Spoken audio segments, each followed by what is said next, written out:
Hey,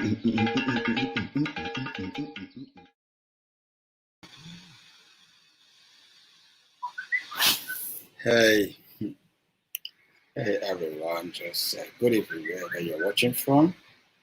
You're watching from Australia, you're watching any side of the world here you're watching from, just good evening. And just want to thank you today for the wonderful edition of our tonight program. And it has been a great day. If you're around Melbourne, we are still facing our lockdown. Hopefully, they say our lockdown will stop this weekend, on Tuesday next week. So we hope for the best and see that on the net our lockups stops. So it's very hard for us.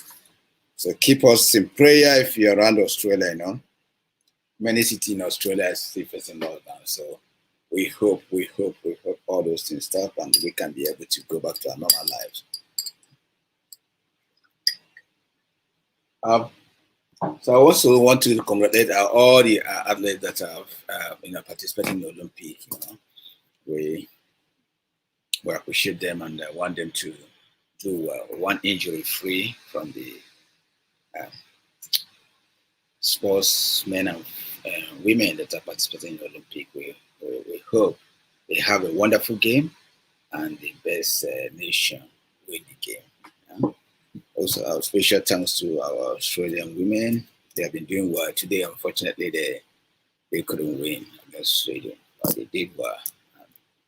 I hope the men tomorrow will keep up the fight still. So, congratulations to Sweden. Sweden women are actually doing well, so that's a good thing. If you know me quite well, I'm a big fan of female football. I love to see female football go places. So I would just always appreciate that and make sure that women football goes beyond people's imagination. Because football goes a long way helping people, and football goes a long way uniting nations. So I believe that if many nations can take their political affairs serious as we take football serious, it will be very, very good for people. People will be able to enjoy a lot of things. But if we don't take football so serious that way, then there's a problem. I always tell myself that after religion is football that takes place. So if you want to live religion, you think about football.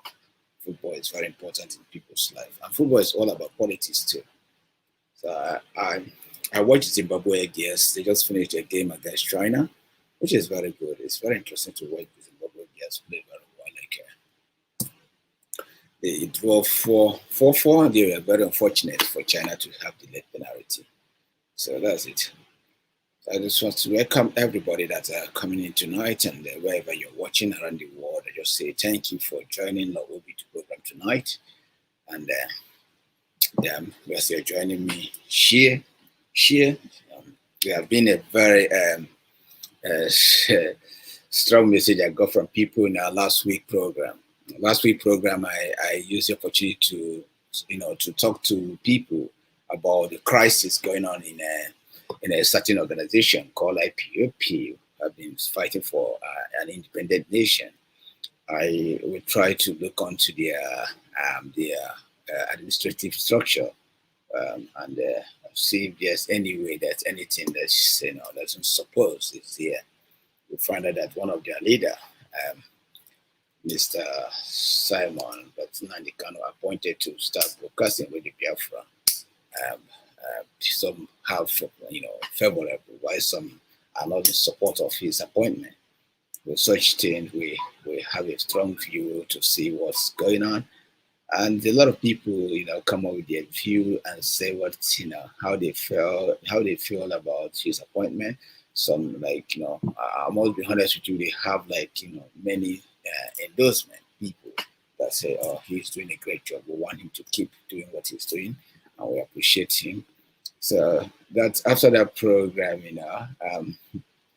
the inner circle problem, broke out, where some people, believe that Simon himself is not, capable or a loyal IPOP member, as he could not, sign the agreement, meant for the organization. While Lawube is not going to go into this matter, but just for your update on what's happened. So that makes Lawube to hold on to a video about Simon that could have been released on Thursday. So because of the complication behind it, so I don't want to cause more about already damaged affair. But tonight, like you see, we'll be hosting a wonderful thing, and we'll be talking about things going around, in African setting now. I hope you enjoy it. I will have one person with me here again tonight. I have friends. Let's go, friends. Hey, friends. Hi, bro. Evening from here. How are you? Yeah. How you doing? Good, bro. Good, bro. For a few weeks now, you have been running. Yeah. Because we've been a little bit busy, and at the same time, the government of this country, the election will be coming up next year. So I joined one of the groups that are campaigning for the current government. So it's not been easy. We have been busy attending seminars and all the rest of them.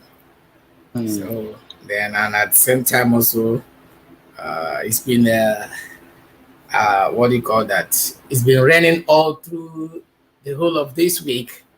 So there is a lot of typhoon, a lot of earthquake, and all the rest of them. But we are fine. We are good. But do you guys have any damage on the way in something? Right now, none yet. Yeah. So I think a couple of people have had a kind of maybe earthquake or something happens to their place, and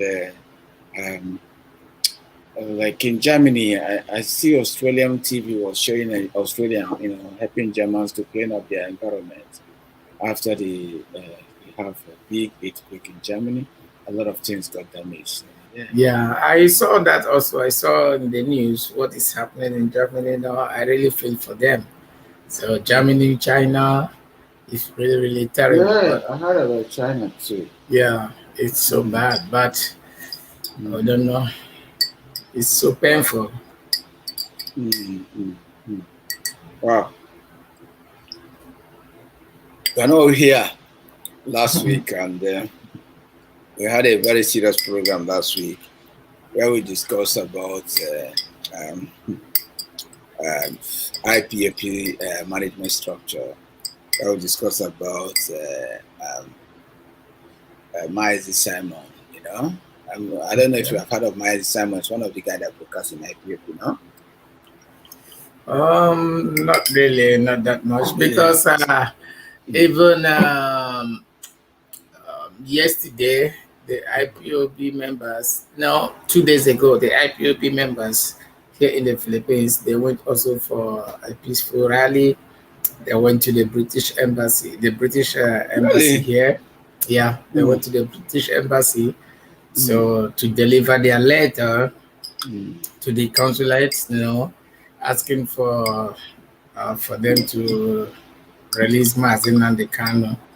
So yeah, it was a peaceful rally, and everything went well, despite the fact that it's raining heavy, but they went with the rain. So even though it's raining heavy, but the rain never stopped them. So they were able to, achieve their aim. So I'm so happy for them. Oh wow, that's much better. That's much better. I hope Britain will take up the case and see that it helps. Anyway, before I go into that, let me just tackle today issue before I look into the other thing. Guys, if you have been following that, guys, we have news making around the world. Before I continue tonight's program, Prince, thank you very much for joining us. And we are in lockdown here in Australia, so We hope next week will be, let's, they will allow us to come out. I had a lot of, some people are protesting today about the lockdown. Yeah, seriously. Yeah, even here now, we are starting again because starting from tomorrow, before our curfew, they extended it to 12 a.m. till 4 a.m. But because of the new variant, they said it's new variant, Delta, something like that. So now we are going back again to, starting from tomorrow, 10 p.m. until 4 a.m. There will be curfew. Serious one. Serious one. Yeah, even in Vietnam right now, it's terrible there. It's terrible. They were on total lockdown. No movement, nothing. Some people are, what do you call that? So some people, they do give Vietnam. I had in Tin Gen, I think their own lockdown is 14 days. The Lohan is 21 days. So different state, different lockdown. Oh my God, it's terrible there. People are, a lot of guys are calling from Vietnam. It's not been easy. Yeah, it's not been easy. Yeah, I know. When I was there, we don't have government support. Yeah. Vietnamese have not eaten them to give foreigners. It's very hard for people there. I know. I feel for our people. Asia is very hard. Seriously, Asia is very hard. So I don't know how to say, but God will always keep people safe. Yeah, over here, I really sympathize with you guys. Those in Asian countries facing the same thing. We here, if you can't work, government can support you somehow, Yeah. So it's much better for us. Charity organization can offer you something to eat, Okay, that's good. But I don't know, all these Asian places, it's quite very hard, just like in Nigeria. In Nigeria, you can even go for farm to see if you can find anything in farm or beg your neighbor. But in Asia, who are you begging? You're on your own. You're your own, Very on your own. Anyway, Prince, sorry, because you're here, I always like to play my music first. Right. Go ahead. I like my music. Sorry about that. Of course, it's nice. Go ahead. I always enjoy my music. Yeah. You like that music? That's one of my nice old music. Of course, I remember those days. In Lagos.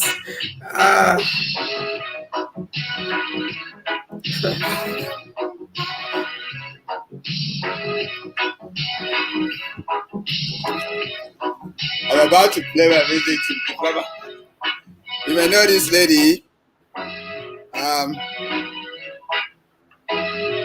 I'll just welcome you in, Baba, if you want to listen to us. Guys, we just welcome to you, Baba.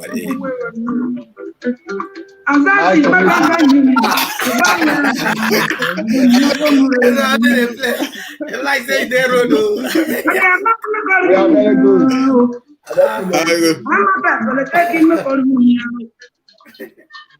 How we doing, my people? Bro, fine. How are you? Very good, very good. We thank God. We thank God. Yeah, you have been very busy, so much chief diplomat. I'm telling you, my brother. It's almost the election year, so he has to be, he needs to be busy. He's not into election. He's He's a politician. He's also a politician, so he must have someone to campaign for. No, but I am not a politician. I always make it clear. No, I don't belong to any political party. I don't even have what is called party card. Wow. I don't belong to a political party. I only have voters card. I can go and vote a candidate from the philosophy I have to when I was born.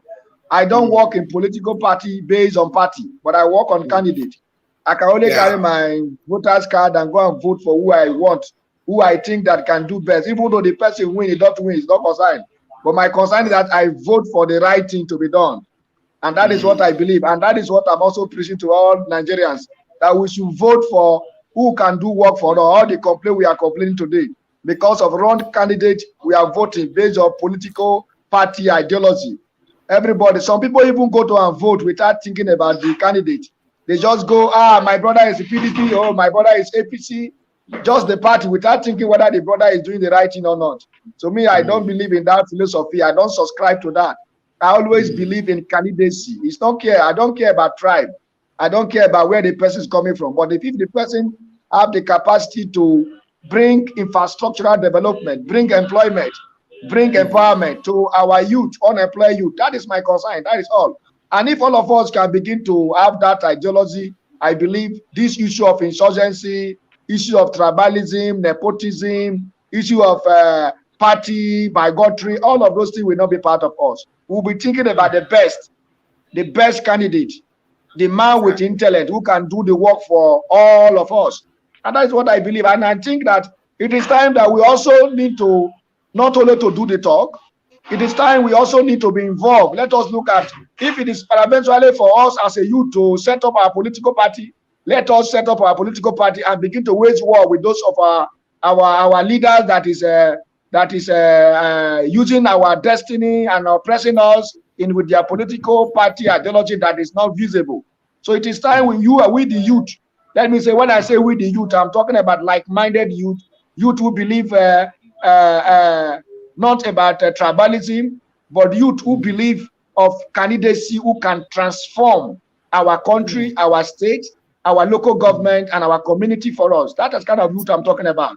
Not you that believe in tribal, not you that believe in religious, not you that believe in political party system, but you that believe of what can we do? What is the best idea can we bring to the table as a youth? You know, that was I always say. That was so most of the time I always, my brother Emmanuel, if you can remember, we were discussing something before concerning our brother Nnamdi Kanu. I told you something that time. I said it is the people that make you become powerful. And our brother, one of our brother came on that interview, was like criticizing because of, I don't know, because he's a believer of Biafra and he's looking at it that angle. But me, I am just explaining to him that I am not against Biafra. I am not against those who are fighting for freedom. But I'm just talking about reality, realistic matter, that nobody can describe himself as powerful. The only person that is powerful is God. It's only God that they say is powerful. Every human being, it is human being that will make it become powerful. Immediately, all the people withdraw their support here and there. That is all. Nobody is powerful. It's only God. So, which I believe that what is happening today, you can see what is happening in the country. And this is time the youth need to wake up. It is not about criticism. When you criticize without a solution, it's nonsense. You must criticize with reality and come up with solution. What we need now in Nigeria is solution, not about blame every day, blame policy, blame approach that cannot help us. So it is time to bring solution. It's what we need now. Solution to southeast crisis, solution to southwest crisis, solution to northeast crisis, solution to northwest, solution to south. That is the truth. Talking about youth who believe of doing what is right in order to transform the demand of the generality. It is not about personal, but it's about general interest. It is time we look at holistically about what is the general interest of Igbo people. What is the general interest of Yoruba people? What is the general interest of Urobo people? What is the general interest of Ichekiri? What is the general interest of Ijo people? What is the general interest of Fulani? General interest of Hausa? When we begin to look at all the tribe, after seeing their general interest, we now talk about the general interest of all of us.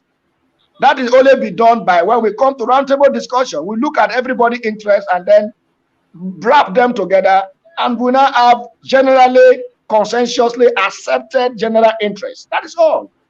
By doing that now, nobody will feel oppressed. Nobody will think this person want to oppress me. This person want to use population to subdue me. So no, there will be no fear then. So I believe my brothers, throughout this week and last week, I was so engaged with different activities, about the Isho Youth Council and others about Niger Delta matters. And if you can see today, we still have our Abuja Congress, whereby all the Ijo people who are living in Kanu, Ijo people who are living in Nasarawa, Ijo people who are living in Benue, Ijo people who are living in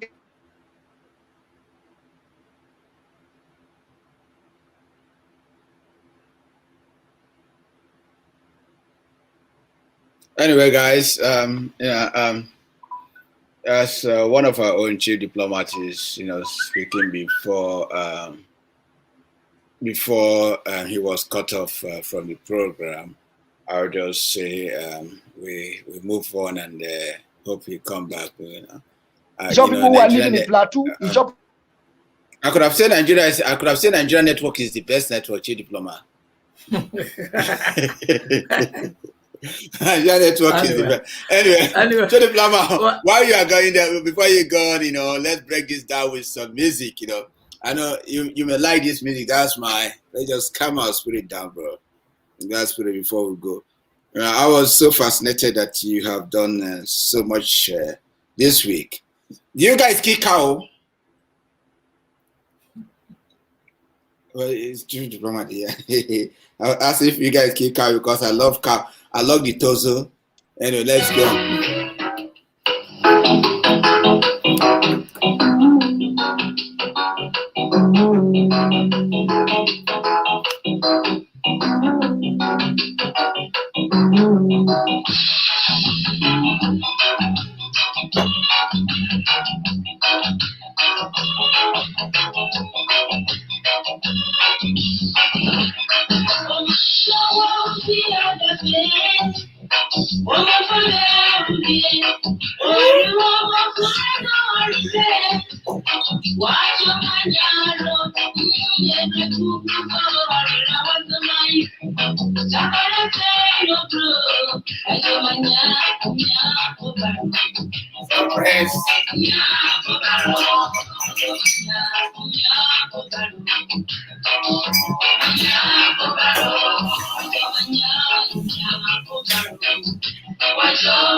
Facebook, I hope you permit this music because this music belongs to Evan. So Lawrence does not have the full content of this music, guys. So I hope Facebook permit this music. You don't block my page because of this music. Anyway, guys, it was such a nice music. I'm not sure what happened to this young lady now, but I know she has been very, very productive lady, and she has been doing very well. I think she's from Edo or one of those areas. Either from Edo or South. So, guys, Chief Diplomat have been here with us, telling us how his week went and what he's up to in Nigeria, and how his own feelings and what he's doing, and how he felt about some situation going on in Nigeria. So, guys, please let's allow him to finish up. Then we tackle our issue of the day. Welcome you back again, and we'll tackle our issue of the day. Okay, cool. Thank you, my brothers. So yeah, I wanted to say I think that is someone I wanted to give a special thanks and think that is one of your followers here. That is Fred Sonny, right? I think Fred Sonny. You know, that guy has been constant, you know, and I like his what do you call that? His passion, you know, and his sense of reasoning and everything. I really want to use this opportunity to, you know, to say thanks to him for always be there, and at the same time, for him to, you know, these are kind of people that, in one way or the other, if there should be something like a lottery or maybe an award, such award should go to someone like that. Fred Sonny, you are blessed. You're indeed a brother. I appreciate you so much. Thank you. Everybody, like, you know, at the end of the year, we normally have our best fans award, and sometimes they all go and vote, and sometimes we have monthly or week, I don't know, monthly something award, you know. So you may go to them, you know, just to appreciate some of them that have been very, very active, like Presoni and the others. And Presoni, you know, you are recognized by friends. That's very good of you. Thank you. It's actually today, you know. Today is actually a special day. I think today is the day that I think somebody just highlighted me. Today is the day that this Lawube page was created. Actually, I was such a I couldn't pay attention. What a word! What a word! What a word! Today is 24th. Yeah. So today is on. So anyway, let's just accept it that way.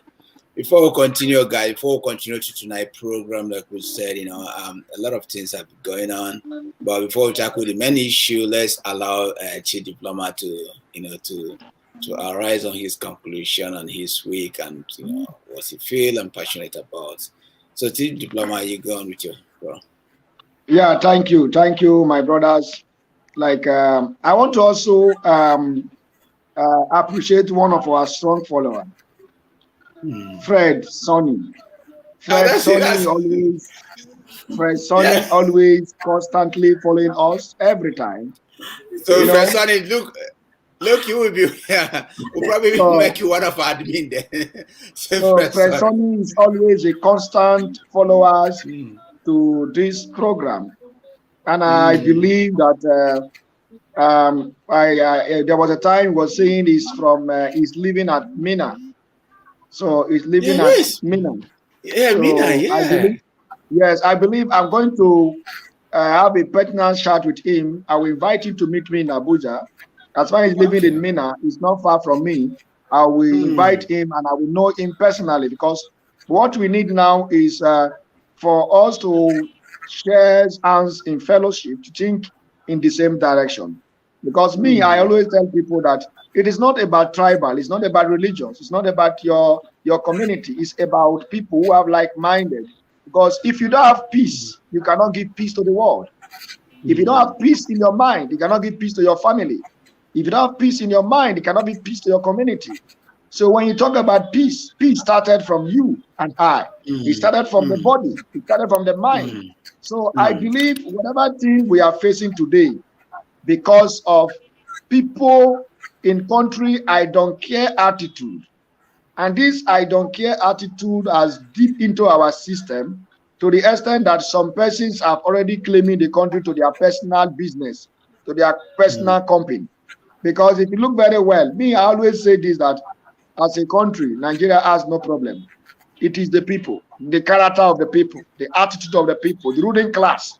The ruling class, their character, their attitude, that is matter. How do they view country Nigeria? You see, recently they passed a bill that the petroleum industrial bill, by giving the oil producing community, known as the host community, 3%. And if you can remember that during the time of late President Musa Yar'Adua proposed 10%. And when Buhari came, Buhari now proposed 5%. And from the 5%, the information went to House of Rep, National Assembly, the two lower house and the upper house.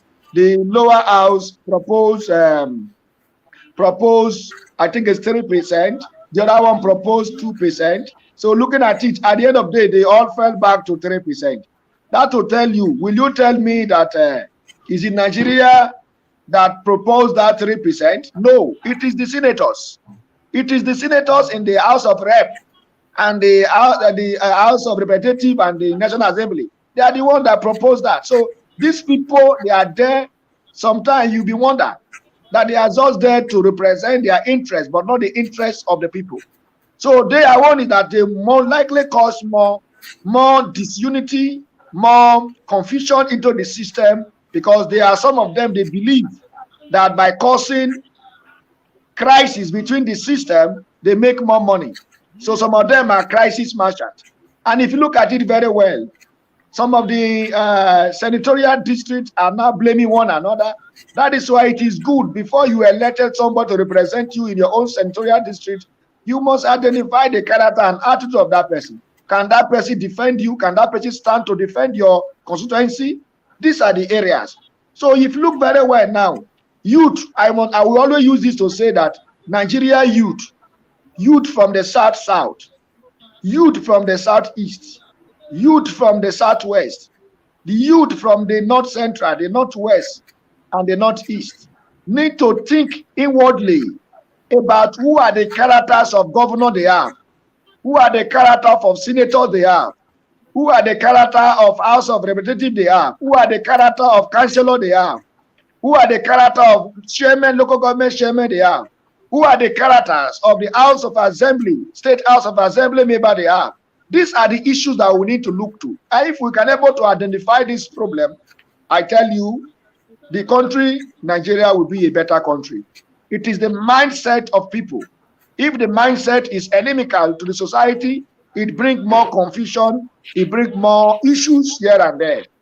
If you look at it, you will agree with me, finally, that Nigeria as a country has no problem. It is the ruling class. And this ruling class, we cannot just be sitting down at the backyard and begin to criticize. And it is time the youth need to also proactively to participate in politics, because if the youth begin to participate in politics, and in other ways, because you know, as a country is concerned, when you begin want to join any political party that existed before, they will tell you, you are just coming, follow all the due process. You are just coming, you are just a new member of the party. It is time the reform and the well-concentrated youth, Nigeria, need to look at what is happening in the socio-political zone. The like-minded people need to come together and form their own political party differently from these old men. Then it will not be a new ideology, a newborn political party being cropped by new young youth. When I say young youth, not only young youth that are living in Nigeria, young youth that from Nigeria that are in abroad. They need to think about their home, come back home and think of what is the rules of engagement that you can use. In every society or organization, there are rules of engagement. This rule of engagement is very, very important. When you follow that procedure to follow up issues that is affecting your community, your society, and your state, and your country, no police, no army will intimidate you, because you are following the normal rules of engagement. It is time the youth need to wake up, like-minded youth, innovative youth, from all ethnic nationalities in Nigeria, need to come up and join and the race of politics. If the politics is the only way to change the system of the country, let us also join the system by producing or making available of different political parties and taking the young, vibrant youth with intellect, youth who understand the problem of the country, and follow up with those old men. By doing that, we can able to overtake them, and the country will be better for all of us. I want to say thank you and happy weekend.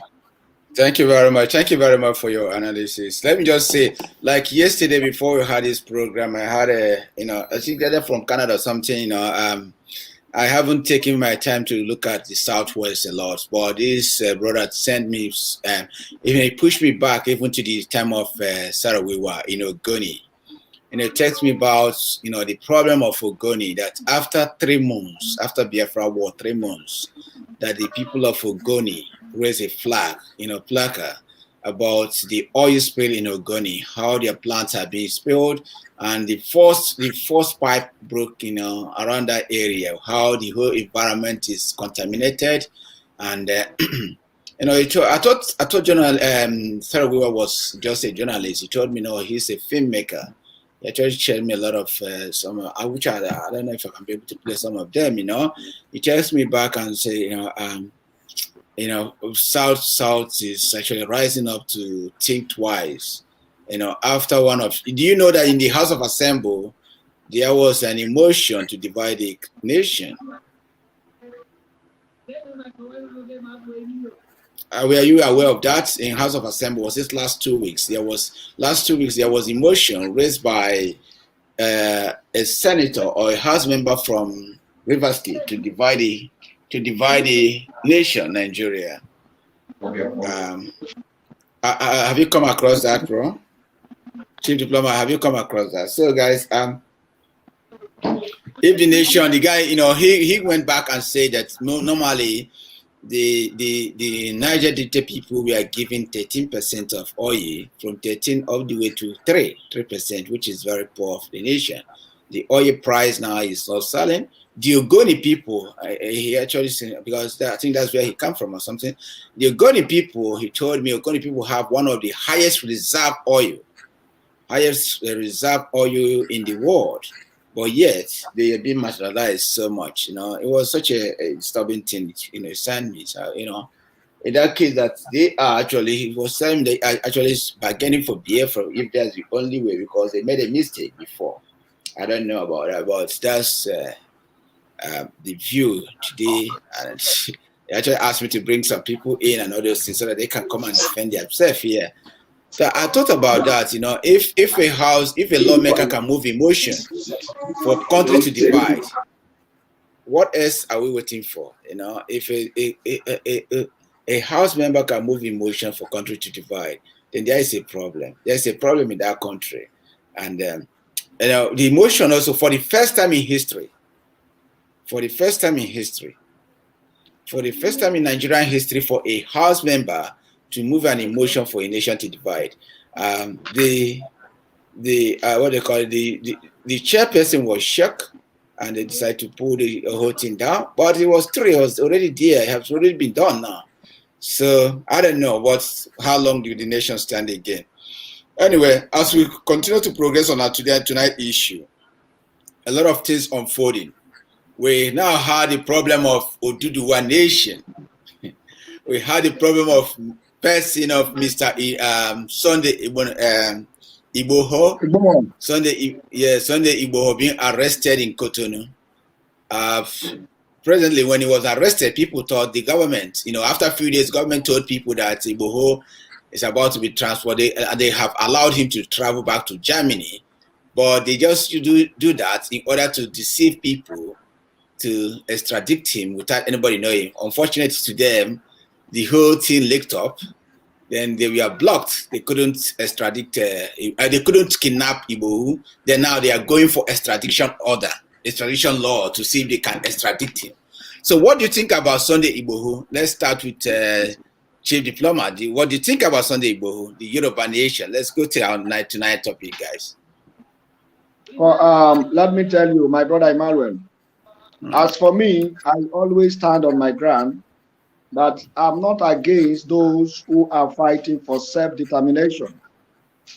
But in every struggle concerning self-determination, there are principles, there are rules of engagement, there are methodology, there are some systematic approach you use for your self-determination. And self-determination is not sometimes, it's not really violence. It's not really carrying people to the street and cause maybe protests here and there. Because if you are not comfortable with a country you are, there are best way to approach. You can write to the international system. You can write to UN, write to other countries, and reason why you are not comfortable with the country. And this is the reason why you want to leave. And you follow the course based on that area. Because if you are said you don't want to be part of Nigeria, and you stay within Nigeria and said he don't want to be part and begin to mobilize people to the street and they want to do protests here and there, it is a felony. The country, even the government will never allow you to do that, because in every country there is what they call supremacy. Wait, excuse me. Do you know that Buhari mobilized and do the same thing against Jonathan? He even lead the crowd. So protest is allowed anywhere. It's allowed. If today they were protests here. The Buhari protest we are talking about, did he protest to divide Nigeria, or he protest that he's not comfortable with the government? It was on record that Buhari told Jonathan that he will make the country ungovernable for him. It was on record when he threatened the president of... Jonathan was a good man. I don't think Nigeria have had so calm. That's why Jonathan is winning a lot of awards. Actually, now they have actually given him peace song, all those awards. There's no way you can tell. Do you know the award they give to Jonathan now? The President Award. They give to Jonathan the chairman of the President Award. Jonathan is going to be the person who's going to supersede both the past president and present president. You understand? Yeah. In all Africa. So that will tell you that in every government, there are areas of approach. Jonathan apply what is called diplomacy in many issues. Because if every social action, and you want to follow that social action with another dimension of action, you cannot use violence to solve violence. That is one thing people need to know. You cannot use violence to solve violence. And I believe that statement of a former president, statement of President Muhammadu Buhari, is a statement that been condemned by every Nigerian. That you said you will make the government ungovernable. But today, sometimes your statement is very, very important. The pronouncement you did from your mouth. Today, his own government today, the government now is unstable. Let me tell you, there is insecurity everywhere. And now even the president himself already realized that the seat of president is not an easy task. They were thinking that Jonathan was there just as the people describe Jonathan like a woman rapper. Jonathan is too sluggo. Jonathan does not take action. Jonathan is too, in fact, different areas of description about Jonathan. But let me tell you, today, the man who says Jonathan is not doing well is the president of Nigeria. And he has seen the difference. He has known that Nigeria is not like a state. We are talking about 36 states with the federal capital territory. So for you to control 36 states, but let me also tell you, my brother, sometimes when you look at this country very well, let us be sincere to ourselves. Sometimes the problem of this country is not really the president. It is the people. Even ministers were given appointments, and when we look at it now, even Buhari government, yes, there is hardship. People are complaining here and there. But let me tell you, the question there is that, did Buhari did not appoint ministers, or the ministers, the resources, are they not given to them, the executive arm of government? The money is not released to the people of the ministers to do their works, or the state governors, are they not getting their monetary allocation? So these are the questions. If Buhari is also releasing the money, the fund from their various state to them, the question, what are they using that money for? What are they spending that money for? So it's most time our problem in this country is that we always put finger into president. Something that affects us in our various community, we look at the far way to criticize. So our own people, the problem all over everywhere. It's not only for the president. The ministers, they are also problem. The governors, they are also problem. The House of Rep members, they are also problem. The senators, they are also problem. Have you never heard of senators are now be saying that their hands are tied? Their hands are tied. Who tied their hands? So look at the issues. Everybody is looking for one person in order to blame, to put blame. Immediately we end this approach of blame theory, this ideological blame theory. If immediately we put it an end, we get it right. If somebody did not do well and you criticize the person is not there, you take over. Why can't you do well? Must you put blame of the person who was there before? So this is an ideological blame theory that is affecting the mentality of most of our leaders. So we should stop the blame theory and begin to think about solution, think about recommendation that can make things happen for the betterment of the people. Chief Diplomat, Buhari is the commander-in-chief of the country. It's kind of very, very unfortunate that the country is going that way, and we cannot blame individual. In every nation, country, the government drive ideas. People are controlled, people idea. Like any country you come into today, if the country is not doing well, check on the top. If Buhari have a strategy to make the people think properly, they will do that. If he does not have strategy, nothing, magic. Individual cannot drive a nation. What drives a nation is the government policy. So to me, I believe like that Buhari himself, I don't know, his ideology goes one side. He may be a good man. Personally, he may be a good man or not, I'm not sure. But all his ideology is tribalistic. Did you know? Check out all the companies. When you become a government, when they give you, you have what we call, you evaluate your ministers. That's why you are there.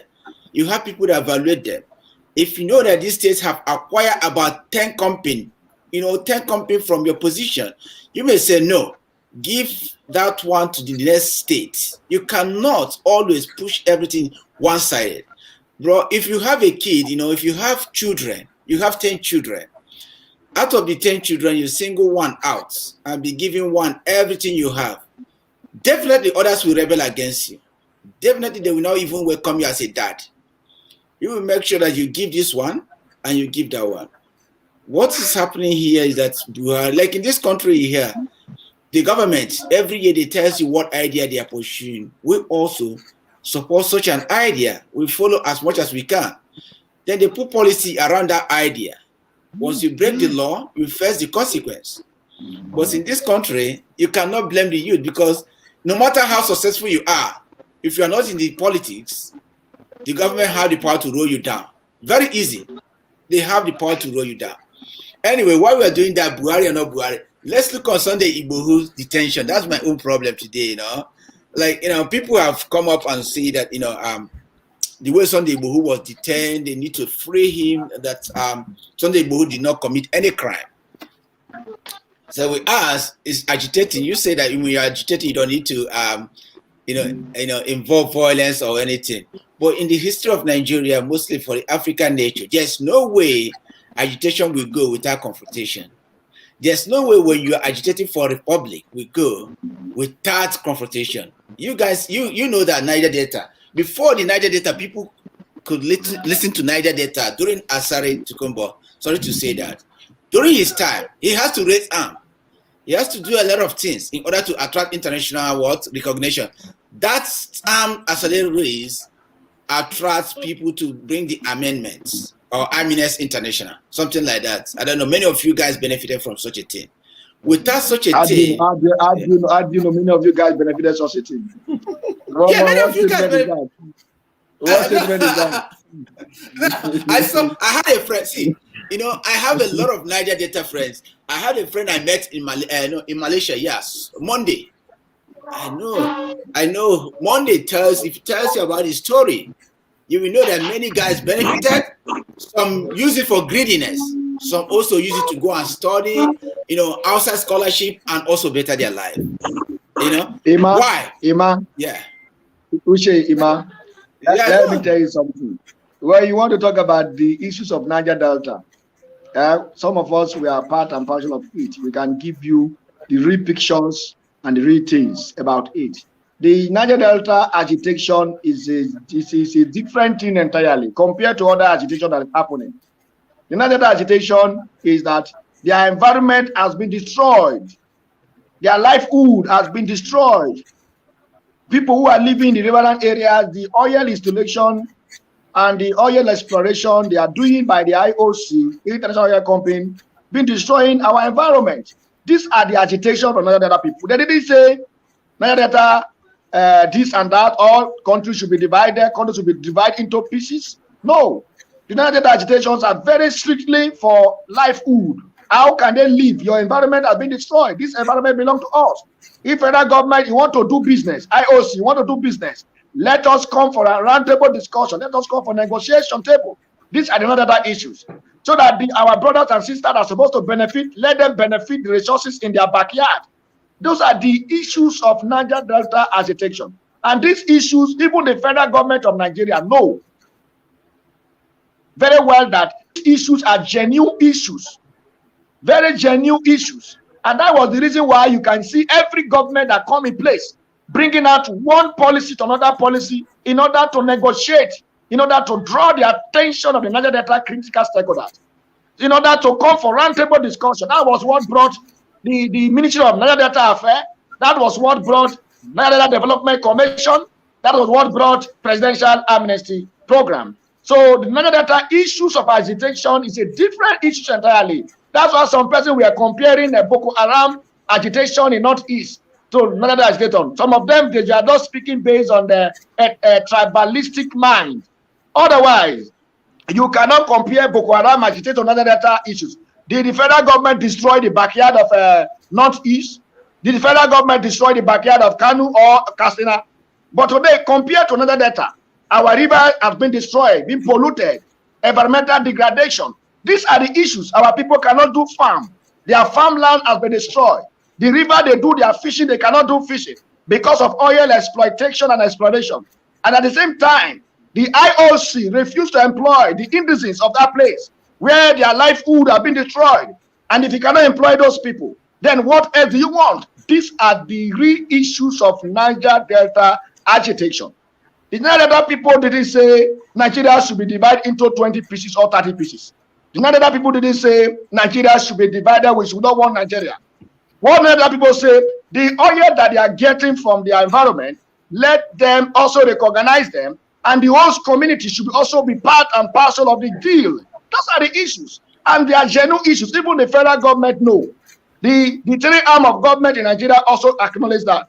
The legislative arm of government, the judicial arm of government, and the executive arm of government. They all know all of those things. So Niger Delta agitation are very genuine. That's why you see the IOC, the UN and others came to propose that in order to bring peace to this country, dialogue with Niger Delta people. That was how at the end of the dialogue come, the Niger Delta people say, okay, let us submit the weapons in our possession. Because those weapons were there to defend their land, their sea.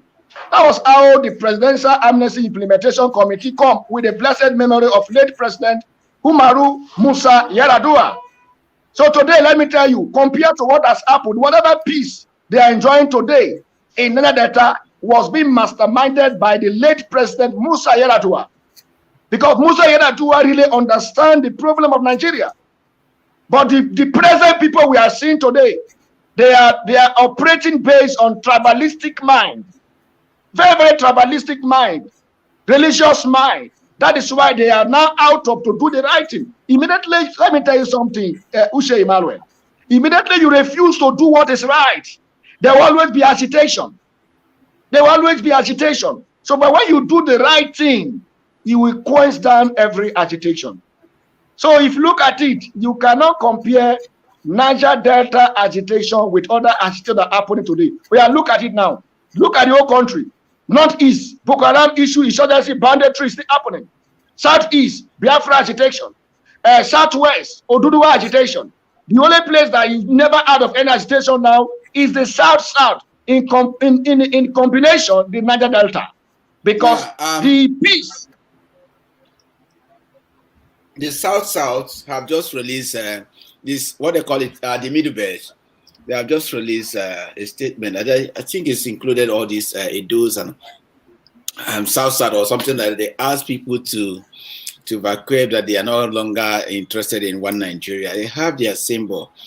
I think our Niger Delta brothers and I don't know who.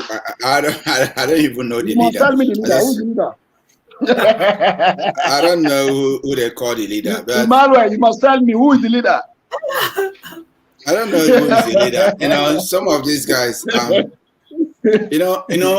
Emmanuel, finally, let me just make this statement, because I told you I have a meeting with my people today by exactly 2 o'clock. 2 o'clock, we have Ijaw Youth Council IYC Abuja chapter Congress. A Congress that is being a combination of Ijaw people who are living in the northern part of the country. We are meeting to discuss issues that is affecting us, and also at the same time to take a resolution to look at those issues, how we can able to address them holistically to the federal government to know. Because our area of agitation, we always have and investigate and know what we fight for and know what we are going for. That is agitation for you. So I believe from today, you will have to give me time to go. Maybe next week, Saturday, I'm going to join you. Okay, what's your full opinion with Sunday? So do you support what is happening? I think the Sunday issue, Sunday Igboho issue is that I always make my stand clear. Sunday Igboho is not a criminal. He only agitated for the Oduduwa people. And the area I'm looking at it is that the federal government should look at that matter critically, because he come up not because he just come to fight. He came because there was issues happening in the southeast, the southwest, where some banditry issues, threat of life, and he rose up and said he wants to defend the life of the people. My question I always ask is this: what is the reason or the rationale behind of the formation of Amotoku?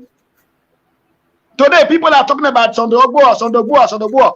The southwest governors, the 6 states made up of the southwest in the Yoruba nation, came together and set up their security outfit, and they titled it and tagged him Amotoku. And what is the responsibility? What is the obligation of Amotoku? Amotoku was set up in order to cook down his insecurity and other issues in the southwest. What was their work? What was their responsibility? And how did Sunday Igboho came into play? I think these are the areas that we need to look into critically and examine it very well to know what is the duty of Sunday Igboho, what is the duty of Amotoku, which is mean the Amotoku that set up by the southwest cannot do the security work, being empowered by the state governors. So I think that issue, I will be very, very technically not to speak more on that Sunday Igboho matter. But I believe they should look at it critically, because he's a human being, he's not a criminal. So they should not treat him like a criminal. That is what I can say. All right, thank you. I will just let you go today. Then we can catch up next week. And I hope you have a wonderful time there and enjoy your time, bro. So thank you. Bye bye, my brother from Samuel. I greet you. Well done. Thank you. We'll meet in next week, Saturday. Sure. God bless you all. God bless you all. All right. Thank you. Well, I don't know. I really don't know. This what do you call that? This issue. Sunday Igboho. Yeah. Though I haven't really studied that, and I can't. For now, I really can't say much or say something about it. But the only thing I should say is, I wanted to know who are the people that made the arrest, and what is their reason of making the arrest outside Nigeria. Though he said it's in Cotonou. And what is the Cotonou government? What is their response? What are they saying towards all that? So, because I believe that the two countries, there must be something like should I call it a bylaw or something that works in that is in the book in solution. Yes, solution threats. Yeah, exactly. So I think Nigerian government do not have that right to move to another man's country and pick up someone and leave that place, without proper arrangement or without the coordination of that country. So that is some of the areas that people should look into and know what exactly happened. But if it's like if it's just an issue of agitation, I don't think there should be much problem, because we have not had, at least for now, what is trending everywhere is all about the Biafra. The Duduwas have not really they have not really come out full, just like the way the Biafra own is hitting everywhere. So yeah. that's why I don't have much have nothing to say about that. So I don't know much about this Sunday stuff. Yeah, the arrest of Sunday Igboho had been, jumped out by a lot of people. The questions that Sunday Igboho, and some people compare with Nnamdi Kanu. Wait a minute, I got this in wisdom. Some people compare with Nnamdi Kanu. They were asking, so yes, okay. They were comparing the case with Nnamdi Kanu, what happened to Sunday Igboho, why Nnamdi Kanu was extradited so easy, and why Sunday Igboho was, still in number. They haven't been able to extradite him. If you are watching, a lot of people have questioned Nigerian government technique, Nigerian government system, or his security intelligence. That the government is operating like an individual. Nigerian government, are turning to kidnap. They make Nigerian power to be very weak. But the government is not following the procedure. How can you go into somebody's country? So even people have said that Nigerian security men they may face problem in one country or the other one day, because you can't just barge into somebody's country with a gun. Yeah. Trying to arrest another person, which means you are actually like what they did to Kenya. People have totally condemned Kenya. That if you can barge into somebody's country and just arrest somebody without no resistance, no law, everything, then that country is no longer in existence. What Benin Republic had put a shame to Kenya for falling so easy to Nigerian government. People ask, how can we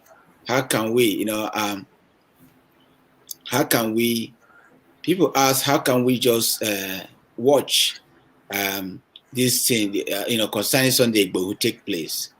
A lot of people have asked and say, why wouldn't Nigerian government follow the procedure? How can you just go into somebody's country and decide to extradite and decide to kidnap somebody without no paperwork, as if you own the country? So it's not only that they danger the life of their security, they actually danger the life of every Nigerian citizen, because that's just a criminal act coming out from the government. So Sunday Igboho's problem now, people are asking why. Why wouldn't the government, when he had a Sunday Igboho is there, apply the normal procedures so that Sunday Igboho may be extradited or not? So rather, they decide to, set up plan and say, oh, we are going to arrest, kidnap Sunday Igboho and bring it back to Nigeria, and that. That doesn't work that way. Nigerian government need to work on international level, not level as if Nigeria is a criminal nation. It's not a good thing to Nigeria. Anyway, going forward, people think that the arrest of Sunday Igboho, the detention of Sunday Igboho wasn't okay. A lot of people question that and say that Sunday Igboho should be let free to go. Formerly, the Nigerian government first, tell people that Sunday Igboho was set free, that have let him to go back to Germany. Sunday Igboho was detained on his way to Germany, and people question why would Sunday Igboho take German take Benin passports. Some people think maybe the passport is illegal, and the passports he didn't acquire it in a normal process. So, but we don't know. Yeah, that is, this is also one of the major problems. I keep saying that for someone who really wants to fight, because I could remember in Abidjan during the time of Sorogium and that president, what is called it, when they were opposing late President Gbagbo. So though he was in France and He was in France, and the people were saying so many things. Then at the point, he decided that yes, for him to achieve his aim or whatever they want to do, because him and Alassane Ouattara, both of them, they were in France. They met in France, but they decided that no, we can't stay out of the country and be fighting for something like this. We should be in our country to fight until the end. So we will be in our country to fight till the end. And that's what they did. They came back to Cote d'Ivoire and they were there fighting until the whole thing ends. So right now, just like this issue of Mr. Sunday, if he acquired Benin passport, did he got that passport in a legal way, or just like, because all of us being in the French country, we know how they do it. We know how they can even fix passport for you in the next in the next 4 or 5 hours. They can fix passport for you to travel, because most of those countries, like in Abidjan, we have. Even I myself, personally, when I was in Abidjan, I got what do you call it, Cote d'Ivoire passport. I got Cote d'Ivoire passport, though I didn't use it. I didn't use it for one day. So all these things are not, for me, they are not really okay. Because all this while, I think he's been in Nigeria. Nigeria didn't arrest him, right? Nigeria never arrested him. So now he left Nigeria going to Cotonou, and now in Cotonou he was detained. So what we should find out is exactly the reason behind his detention, the reason why he was arrested in Cotonou. So let it not be that we will go with what is happening on social media, because right at this moment, social media is destroying a lot of things.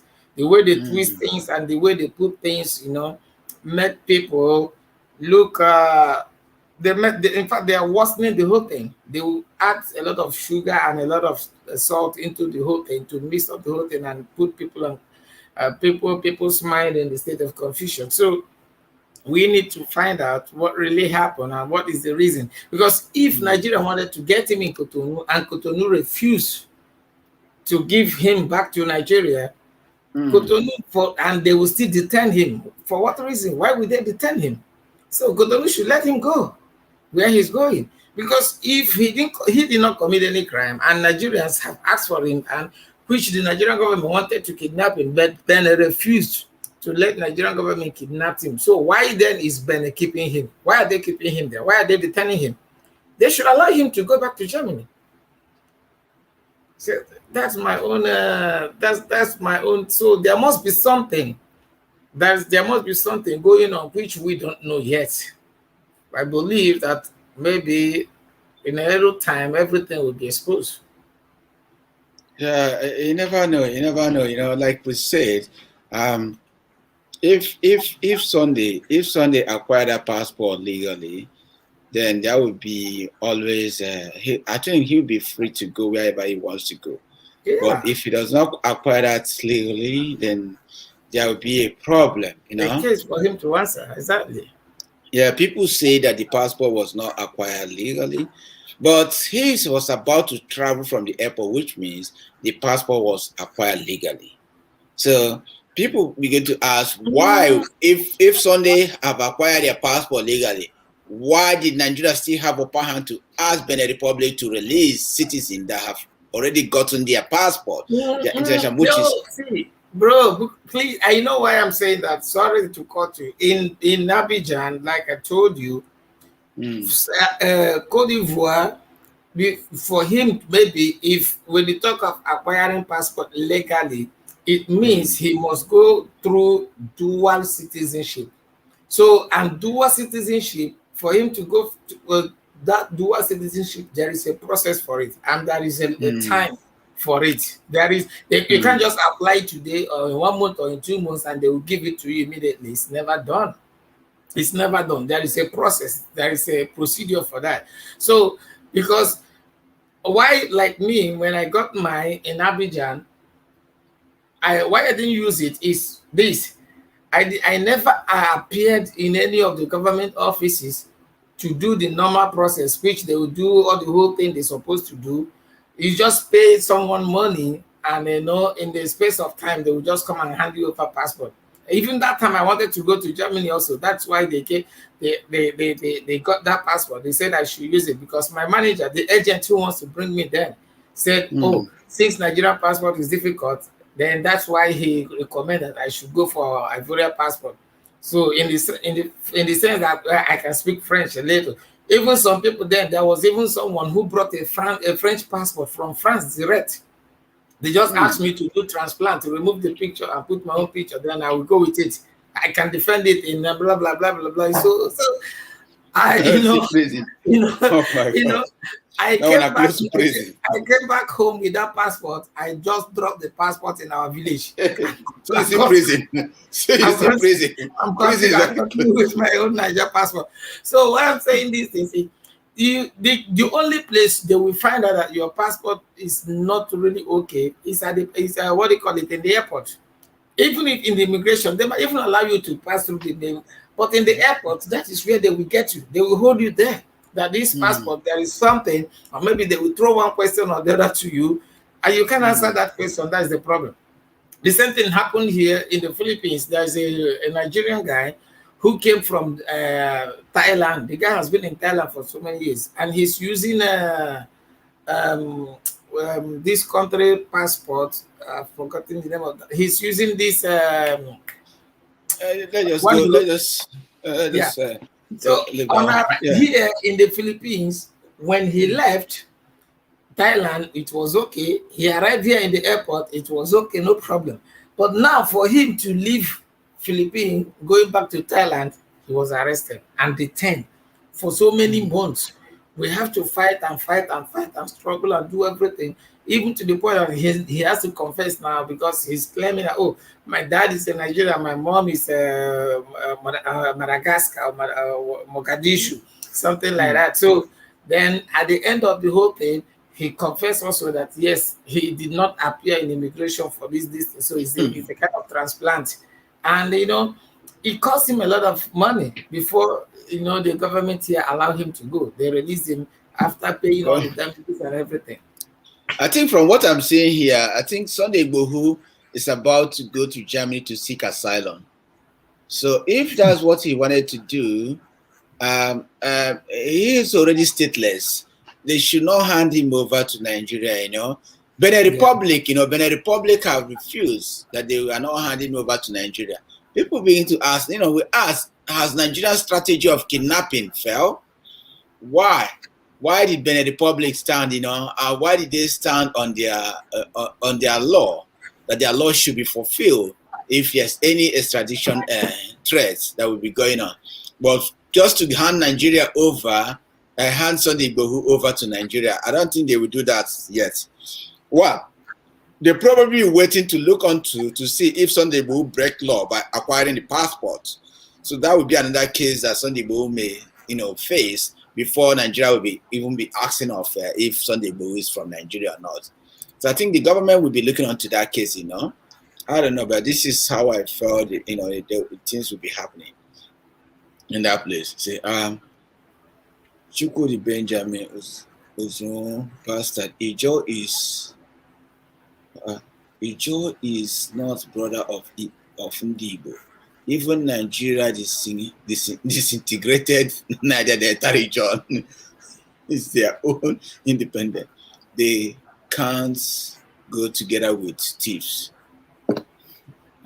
Oh God. Please take it easy, please. If you are studying, please take it easy.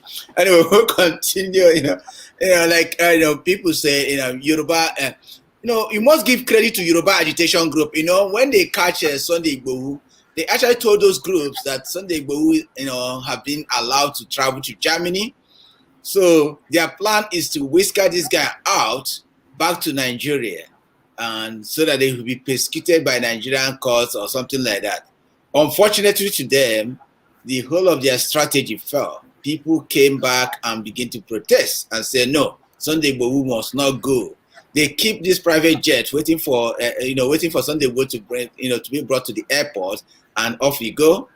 But the Yoruba agitating group, they stand their ground and they didn't allow this to happen. I must give them big credit to that Yoruba agitating group. They did well, they did well, for not allowing anyone to deceive them, for standing the ground on what they believe, for giving the Sunday Igboho what support he needed. If this guy is fighting for you guys, it's good for you guys also to stand up during his, trial time. So that must be big credit to all Oduduwa, followers, all Oduduwa Nation people. I give you credit for defending your own. By the way, Lawube, I don't support any agitation group, but I so much believe on Nigerian government to, do the right thing. This matter have been lingering for long. The matter have been lingering for a long time. And it has been a very big matter that everybody is talking about everywhere you are in the world. Has been a very big matter. Guys, like as we continue to go, Sunday Igboho have attracted so much interest. The Oni of Ife, some of the elderly kingsmen in Yoruba land, asked them to come in order to, get more details on what is happening to Sunday Igboho. Such a move have created a lot of criticism to Igbo leaders. Such a move have created a lot of criticism to Igbo leaders. Oni of Ife is somebody I respect so much. Actually, last 3 years or last 4 years, I missed him. He could have come here, and when he come here, I would be one of the leading people to interview him. I could have been one of them. So I missed that opportunity. I hope they will still bring him in this country. I hope they will still bring him in this country, and they bring him. Hopefully, Obi will have the opportunity to host him too in our show. So Oni of Ife, have his enemies asked them to come, tell me what is going on. Our son is being kidnapped. Before you guys will say anything, Sunday Igboho many times have accused Oni of Ife. You know that, everybody knows that. But what happened in this time, Oni of Ife take the stand of a dad, because he is the royal father of Oduduwa's nation. He take the stand of a dad and begin to say, no, even no matter what, this guy is our son, is our brother, is our part of us. We should not leave him in his difficult time. I always see people say, Nnamdi Kanu abuse king. Nnamdi Kanu do this. Who are you? They will not abuse you. But when things come, you put everything sentiment aside. Later, you guys can go home and deal with your issue in your home. Not when outsiders are attacking you, you are attacking your brother. So in what happened in this case, Oni of Ife ordered his kinsmen, about 20 or 30 of them, to come over so that they can discuss this matter. What do you think about that when you compare to Igbos, Actually, I always say that Yoruba people, we Igbos, we have the money, we have the mind to make money, but when it comes to the real love, Yoruba people, they understand life and they share that passion, that compassionate mind, and whenever they have one voice, they have one mind. So whenever there is something that comes to whatever they believe or whatever they follow, they will stand their ground. So, and it's hard for Yoruba people to betray one another, just like in our Igbos, in our own side, we see that Igbos are very easy. They can even sell their father just because of money. When they hear of that money, they are ready to sell anybody just to make sure they get that money. But the Yorubas, they also need money, but still they will stand on that thing which they believe that this is their way, this is their solution, and they follow it. And they listen to their elders and their kings. They worship them. They listen to them very well. They worship them very well.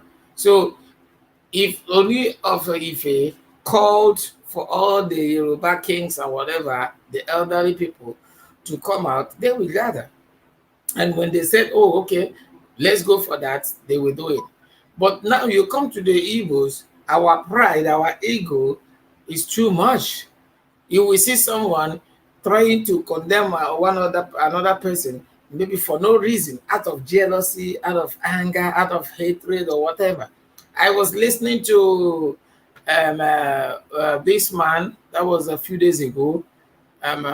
What's his name? This guy from Anambra, the one that has money. You find Okay, fine, but yeah. Yes, I was listening to his interview on BBC. You know, he poured out his mind trying to explain how many the ways that he has helped people and everything. But the same time he's still doing that, and you see a lot of people guys putting comment, oh, because election is coming, that's why he's saying all this rubbish. Some people are saying, you know, some people are already condemning him. Some people said no, he did not support Mazi Nnamdi. Some people, so many, and the man is calling for us all to be what, united, to join our hands together and make sure that things work. He now tried to explain that all the problems of Nigerians, not just only in Nigeria, even in abroad, especially the Igbos, all their problems, when they have issues and everything, he made mention of the ones in South Africa and some other places. He has always been there to help, to support, to make sure that things went well for us. But you know, some other people also are using the social media to destroy things. So for me, I believe that Yorubas are more organized in terms of we the Igbos, we have the money, we have the power, we have everything, but Yorubas are more organized. Seriously, what is happening here tells us that Yorubas are very, very organized. You know, we have seen what, you know, how they make their thing happen. All this while Nnamdi Kanu have been in DSS detention for about almost getting to 12 or 1 month now. The Igbo leaders, none of them have come out to organize. No matter what Nnamdi Kanu do, Nnamdi Kanu is your brother. He's not fighting for himself. And Nnamdi Kanu is not just ordinary human being in Igbo land. He's actually a king to be. But these people have not called each other to action and say, how are we going to follow our brother in this case? This is not governors. They are not talking about governors now. Let you not to say governor do this, governor. We are talking about the elders, the kings. Exactly. Oni of Ife is not a political, position holder or whatever it is. It's just like a royal father. Yes, we say that Igbos don't have king, but there is a voice that we go around. We call elders. They have to speak in Igbo land. But everybody was saying, nah, they can't do that. Some say I will go, some say I will not go. Is that how? Only it does not take him. How many days now they have their whole Sunday? But he sent all the kings to come over. Let them discuss and know what is going on. Let them discuss and see if they are going to stand for this guy or if they are not. Let them come and discuss. Let him hear what is going on. Let them tell him. Why our Igbos so arrogant? You know, I saw people say Igbo this, Igbo that. Look at what is happening here. Oni of Ife, you have co-people. What have Sunday done? Sunday want justice for his people. Sunday want independent nation of Oduduwa, where also Oni of Ife and many more others will benefit from that labor that he's suffering today. That's the only thing this guy wants. He never calls say I want this thing to happen and that to happen. Why is that? Why is that? Why are we behaving this way? Why can't we stand and be able to speak for our brother? Why can't Igbos organize themselves and stand and speak? Only it doesn't take him few days. Sunday have in many cases abused Oni of Ife. But what happened? He put those things aside. I know that this guy literally is not fighting for himself. He's fighting for the people. Millions of people, thousands of Yorubas' life lies on his hand. And some of his people. What stopped our kings, our people from doing that? Why are we so coward? Why are they doing this? Why are they allowing Nnamdi Kanu to suffer when they know that he is here standing for people? But they just ignored him. People ask, we wonder this now. When people are talking about this, we just say, okay. People ask, Kenya. They said, what happened to Benin Republic told us if Kenya law is flawed, Kenya have messed their law up. Why is it that way? So the French, Prince, you have been in French country. Yeah. Do you think that French colonies are better than English colonies? Well, to be very honest with you, I will tell you categorically, yes. French this thing is 1,000,000% better than English, because I tell people, yes, I tell people that what do you call it, the Queen Elizabeth or whoever that is in that England, I'm telling you the gospel truth. They are mixing. They are the one holding in different Mazin and the captive. Not even Buhari. Not even Buhari. Because there is something I said this thing in one of the interviews, that everybody is saying this or that. There must be a tie. There must be something between the British and Nigerian government, which made them that they are not ready to do what is right. They are not ready to listen to the voice of the people. They are not ready, to make a move. Even at the point like now, they say they will go to the court, British court, they will go to the United Nations court and all these things. Still yet, the UK, this thing, they are not fighting for Biafra. I'm saying the gospel truth. They are not fighting for. So the French colonies are 1,000,000% better than the British. I'm telling you, they are better. Look at all the whole French countries. Whenever they have crisis, whenever there is war, you will see how the France president, which is the general leader, will intervene. They will send people. They will send there's what they call it emissaries. I've forgotten the word in English. They call it. So these people will come.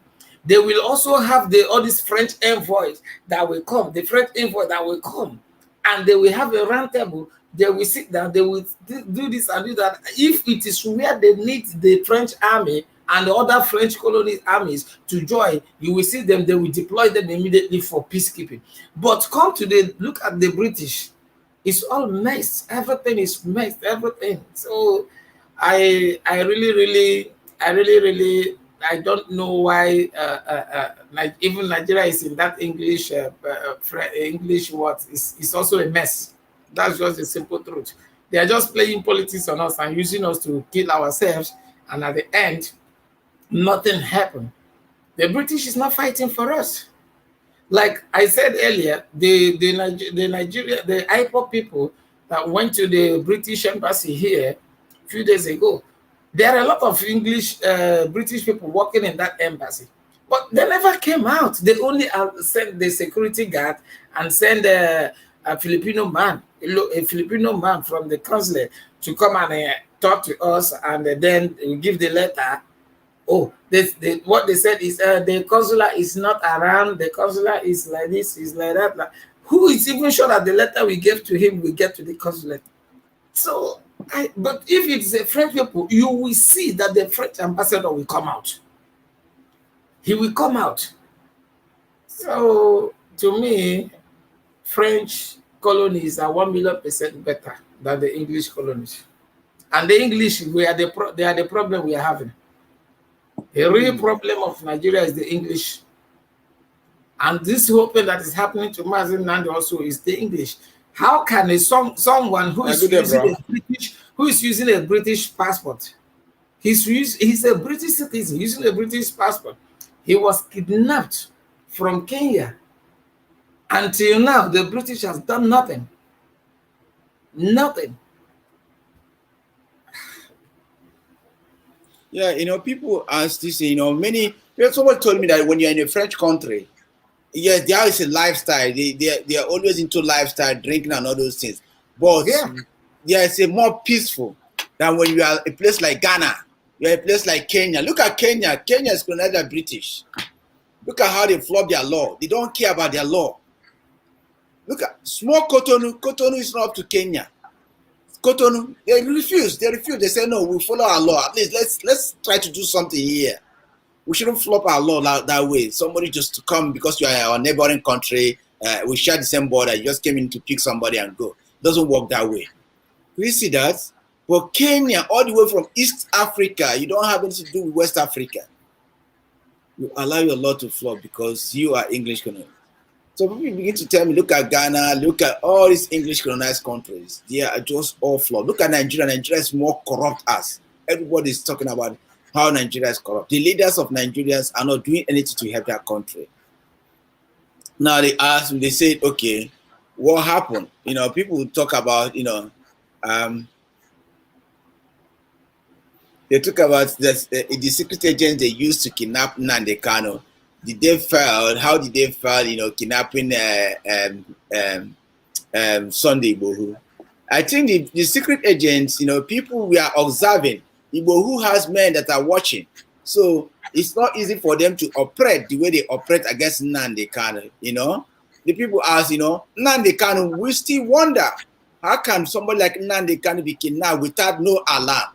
Why Sunday Igboho was saved is because once immediately they get to kidnap him, the people that are watching, you know, shout, let people know that Igboho is about to be kidnapped. Then what happened? The whole supporters came out and said, no, the French government have to, what? Step in.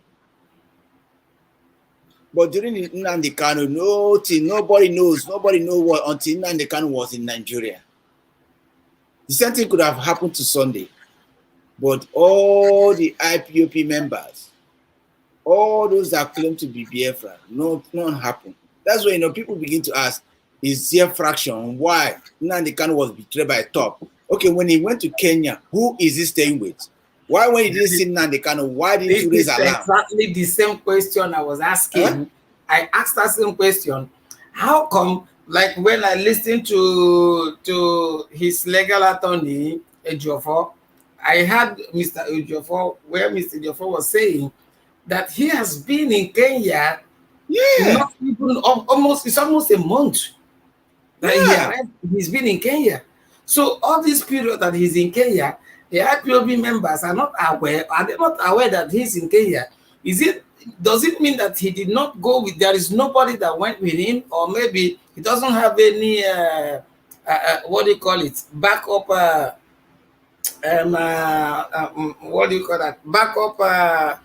Or I won't just call it bodyguard. So maybe it's like, just like he doesn't have anyone that was with him, because from the report that he has been there, he has done for his medical or something in the Kenya hospital. Yeah. In the Kenya hospital. Now he only going to the airport to receive someone who is coming, because he has a visitor coming. So that is when he now went to the airport to pick up that visitor. That was where he was adopted. So it's Mazen. Yeah. It's Mazen Nnamdi Kanu driving himself. Who is he living with? Nothing, nobody. Nobody knows, no information, nothing. From what they said, some people were saying that from the media that he drove himself. He drove himself to the airport. So, you know, so who welcomed him in Kenya? As popular and as famous as he is, and the whole IPOB member, there are a lot of Biafrans in Kenya. They are not aware that the whole Mazen Nnamdi Kanu is coming to Kenya. Who welcomed him in Kenya? Nobody received him. What is really happening? So that's why I believe that thing, which you said, that the betrayal is from the top. Someone betrayed him. Someone sold him out. Someone sold him out, because the stories were all, he was accused of what do you call that? That's the name I've forgotten the name they call that name. Let me find it again. There's one name they called it. They said it's you know, if you're watching this, you know, we have to be honest. You know, after this thing, you know, a few days ago, after last week I aired this thing, you will know that the IPOP, we thought maybe it's a very well organized and structured organization. Mazen Nnamdi Kanu did not appoint deputy. Today, there's fraction there. Even the money, even the person that is handling IPOP money, is a single-handed human being. They actually, the DOS, they're asking her to make another person to be part of the signatory, which she refused. She refused to do that. You know, why is Nnamdi Kanu case different? Who is living with Nnamdi Kanu? Okay, if Nnamdi Kanu went to Kenya alone, who is living with him? Does he just cross the street? Nobody knows that Nnamdi Kanu is here. Why, when they arrest Nnamdi Kanu, nobody raised alarm? Sunday Igboho's problem is different today because somebody raised alarm. Why? if IPOP told me nobody sold Nnamdi Kanu, that is a lie. The top people must know why this guy was put there. It's not good for people to hear this. Nobody protests, nothing, until Nnamdi Kanu was in Nigeria custody for 2 days. No whisper among the whatever it is to say, where is our leader? You know, it's a shameful thing. It's a shameful thing. Even he was detained. He was detained 8 days. 8 days in Kenya before people will know what is happening. No. He has already been in Nigeria 10 days before people know that Nnamdi Kanu. We just saw a picture that Nnamdi Kanu was brought to court. Could you imagine? Nnamdi Kanu, somebody who put structure of what they call it ESN. Nobody, all the intelligence, all the whole intelligence, nothing. It's a shame. That's why the organization, you know, who to trust in that organization today? Because you know, I'm just sympathizing because Nnamdi Kanu have court case coming up in a few days. And still up to today, the whole inner cycle of IPOP is like bomb. Everybody's fighting each other. You know, why is it like this? Because the structure is not set properly. You know, why did he go there? Nobody knows. Nobody. Who is he meeting in Kenya? Who are those? Why are you guys still wasting time not to expose those people that you say? Who is that person Nnamdi Kanu is going to pick? Why are you guys still wasting time not to expose that person? You know, people ask all this kind of thing. Igbos, you know, I don't know. It is Sunday Igboho, you know, case study have reviewed a lot of things about Nnamdi Kanu's problem. He have reviewed a lot of things, and I'm sorry, it will be a shameful thing for Igbos, very shameful one for Igbos. That a whole somebody like Nnamdi Kanu was here in Kenya for almost 20 days. Nobody says anything about him. Anyway, as we are moving forward, anyway, let's look at this our brother too. Thank God, you know, certainly this man has been spoken. He has been spoken for a long time. You know, we give him credit for standing up. You know, Obi of Onitsha have said that he will be in Abuja. Why must only Obi of Onitsha decide to go to Abuja alone? Where are other Igbos? Where are other kings in Igbo land? Obi of Onitsha promised that he will be there to see what is going on. Is Obi of Onitsha the only man in Biafra land? You know, that's why this thing bring my mind back to the time of Goodluck Jonathan.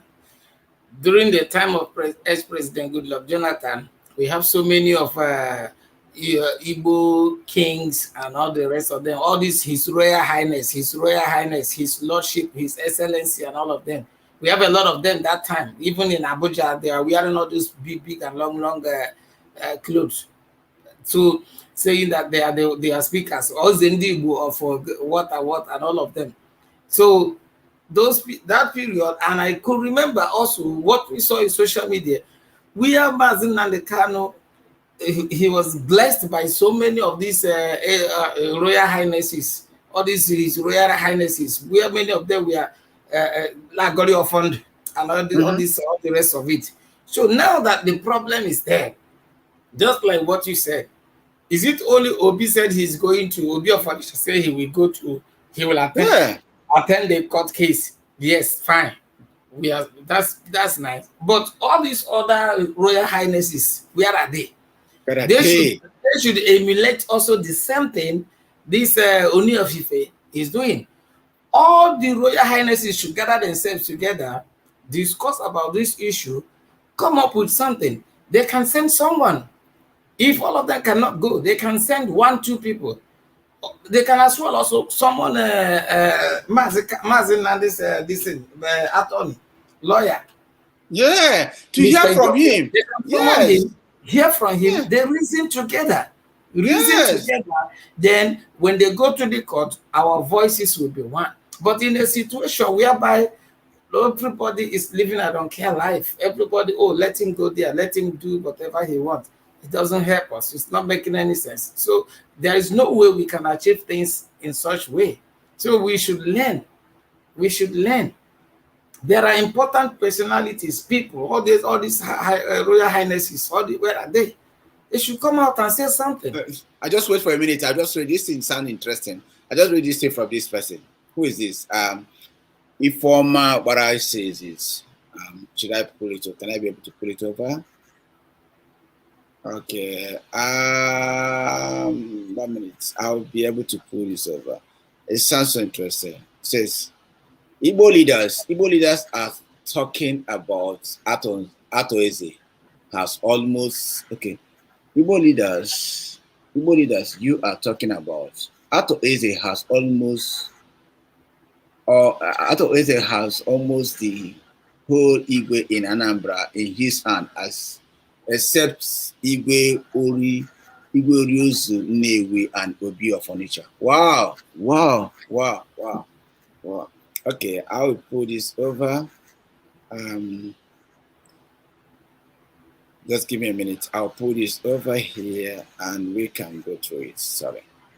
So this is quite very interesting. Say Igbo leaders you are talking about. Ato Eze has almost the whole Igwe in Anambra in his hand, except Igwe Oriozu Nnewi and the Obi of Onitsha.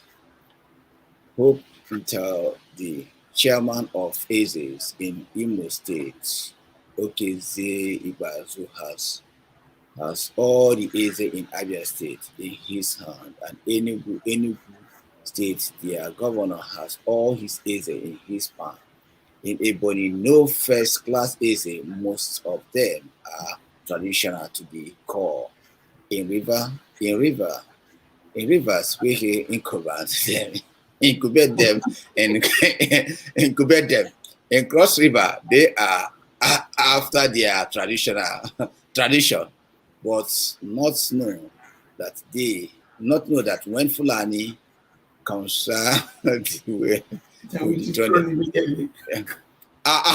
Informer, I think what you are saying makes sense. Obi of Onitsha must give him credit. Whoever knows the man, we must give him credit. I have not heard of Igwe Oriozu Nnewi. I have not heard of him. But Obi of Onitsha is somebody that we had, have said something, and we give him credit. It's quite very unfortunate if you are part of those Biafran Igbos. Don't give excuse that why the Igbos did not come is because Nnamdi Kanu abused them. Sunday Igboho actually abused the royal father of Yoruba, Oni of Ife. Oni of Ife came out and said, I don't need to answer him. He's my son. Now he got arrested. He did not tell people. He did not come out and say, "Oh, why are you not the one abusing me?" Like the Ohanes and Igbo. I heard that man saying, some sort of things that's, shameful thing for an Igbo man to say. Saying you say that, now you be there and face your own case. Oni of Ife did not say that. He summoned all the kings. He did not care if Sunday have abused those kings. He summoned them to come so that we sit down, because he understand the logic that if Sunday should be taken so easily, then Yorubas are finished. He understand that. Oni of Ife is a very wise man. He understand that. He summoned people to come together so that they can be able to stand. The same courage. One man in Igbo land is standing, one king. That's Obi of Onitsha. I don't know him very well, but I think what he did, I must give credit to Obi of Onitsha. Thank you for such a wonderful comment. I so much appreciate.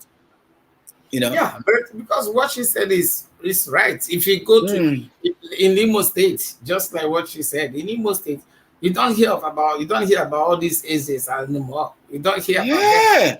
So they are always it's like they have silent all of them. So none of them speaks. There is no meeting of before. I used to see even in the TV when we are still in school. That time they will show in a meeting in Aba. They will show them all these traditional rulers where they will gather in the government house and they will have meetings and all the rest of them. So all this whole thing, this is the real time they're supposed to show their support, their solidarity behind the Mazin Nnamdi. But in like this, everybody is silent. It's just like only the youths are the ones fighting. Only the youths are the ones fighting. Only the youths are the ones saying, "Oh, we need this, we need that." All those Ezes and the rest of them, where are they? tomorrow when this whole thing is settled and stuff, they will now come and sit and they will carry their big garment and parade themselves as Isis and also in Nigeria. I must advise these kings, they must be careful because after this, the youth will turn to them. They must be careful because after this, the next thing the youth will turn to them. If they refuse to come out and support Nnamdi Kanu, I'm sorry, the youth will turn to them. But they have to, it's a very sensitive matter. They have to start to support their own. Otherwise, it will be a big problem. It will be a big problem either now or soon. If only if you understand that logic, he understand during the palliative time, what happened? The youth turn to the king. That's when, is that not the king how they went that time and boss and to throw those dollars? They turn to the king. So what Onyofife is doing now will make the youth know that he is totally in support of them. They will back down. The king in Biafra land, you guys have to stand up for your own.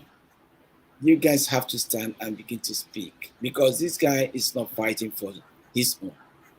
He's fighting for the people of the East. He's fighting for the liberation of generations. Why is it that people take his determination as individual effort, as individual goal? Nnamdi Kanu goal is to... Because one thing I understand in all this whole thing is all the Igbos and Ezes in the Biafra land, they are only after guys that came back from abroad with money, so they will give them title. Young boys, they will give them title of Obutitego one of Malaysia, Obutitego one of Japan. That's what they're after, because their pockets will be filled up again. So this one now, when we say they no go collect money inside because they no send an IPOB issue, money no go come out there, and now they no go give them money now. So you don't expect them to come out and say something. That's why I keep saying this in always. For us to achieve what we want, there must be one mind, one voice, unity. If they don't handle phone, they have children that is telling them what's happening. You told me if they don't have no phone, how did they know that Nigerians still have money? So if you know that you still have, yes, now. If you know that you still understand that Nigeria still have money. They get phone now. It's the same phone they are communicating with the governors. How did they know that you have changed governors? This is they watch TV. They get forget Igbos. We still have a long way to go. People have come out and begin to condemn their activity. Obi of Onitsha, people give you credit for bringing those things to our attention. Anyway, if you're watching, before we go into this, I'll just take a break. Prince, do you want to take a break with me? I'll just come back for 1 minute, okay? Just take a break and then we just come back, guys. I finished my music, guys. I like this music, guys. In case you're watching with me, I like that music. This is one of my best music. One of my best music. I played this one today, Somebody send me one hour music.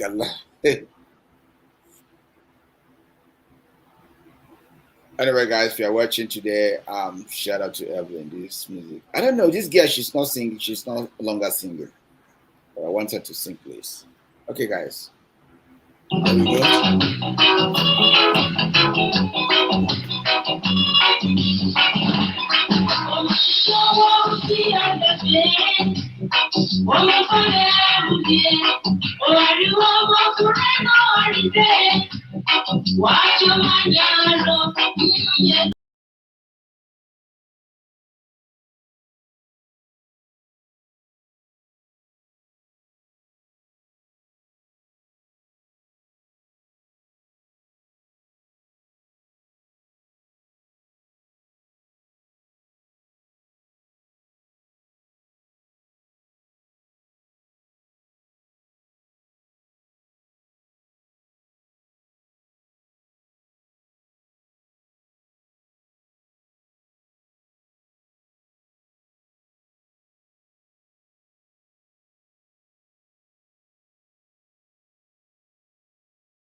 Thank you, people, for staying with us again. And like we have wonderful program again. We have talked about our Igbo leaders.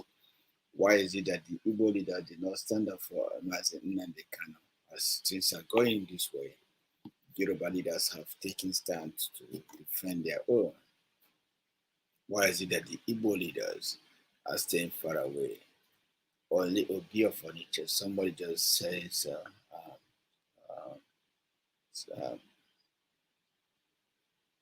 we'll say that Igwe Orizo Newi also is among those people. Why should it be one affair? Why can't they come up and make a decree and stand together to support their own?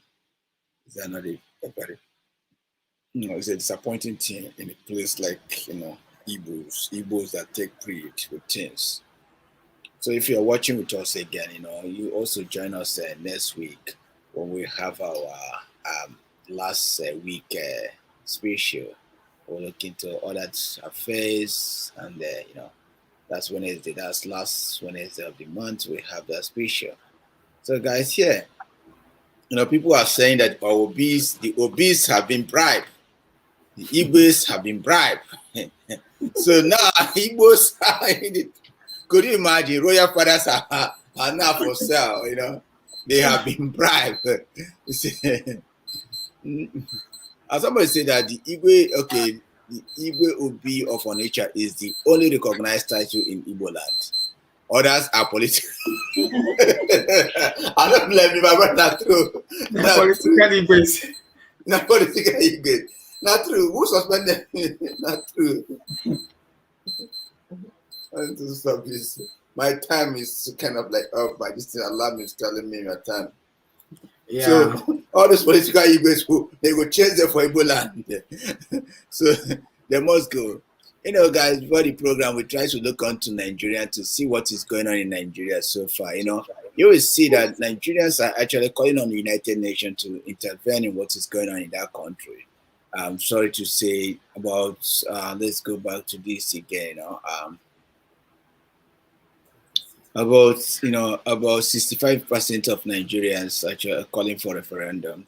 If you're in Nigeria, take pride on this. About 65% of Nigerians are calling for referendum. Then 17% are calling for restructuring of Nigerian constitution. 11% believe in current Nigerian structure and government. That must be northern people. Then 6% of Nigerians is undecided. If you are those Nigerians that are undecided, then you better know where you start. Many of Nigeria, if 66% of Nigerians are calling for referendum, then what is stopping the government from listening to the people? So that tells you if there should be a referendum vote today, Nigeria will definitely be broken. Will definitely be broken, because that's a very high number of people calling for division of the country. No, they're not calling for division. Sorry, they are calling for vote, plebiscite or referendum votes. While 17% believe that Nigeria will just be, Nigeria should just restructure the constitution and people will continue to live as normal. That's the kind of high volume. You never know. We need government to listen to the people and appeal to the people's wish. If Nigerians say they want votes, because this thing have been, a lot of life have lost because of this ignorance. A lot of life are lost, and those lives that are lost, I think if there's any way that the government listen to people, those people will not be lost. But killing does not save Nigerian issue. Killing of people that agitate for the republic does not save Nigerian issue, because there is millions of Kanus there. If you kill one Kanu here, tomorrow another Kanu is getting up. Actually, I got information that another strong organization, bigger, stronger than IPOP, is about to rise. I actually got information. Yeah, another strong organization, stronger than IPOP, is about to rise. So Nigerian government is about to, get full test of blue. Hey Prince, where do you belong? The thing you should know here is that's why I still stand on my point that divided can never be stand. Because why I say that is, if Igbos, Biafrans, what we are claiming is Biafra. What we are asking for is Biafra. Should be one. And everyone believes that Mazi is doing the right thing and he's on the right track to achieve what all Biafrans are looking for.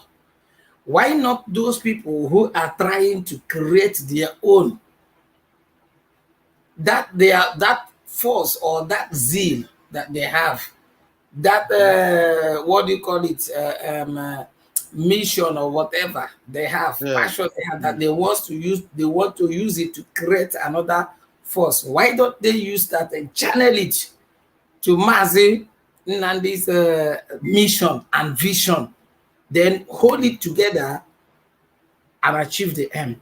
Because it's only for one target, and that one target is for Biafra to go. Let Biafra go. So why creating another this thing? That will bring another confusion. Like what happened before. There is IPOB. From IPOB, they have the other one again. What is the name of the other one they created before? They said it's from which governor? I forgot that EMSS. I forgot whether it's DHL. I don't know. So they create that.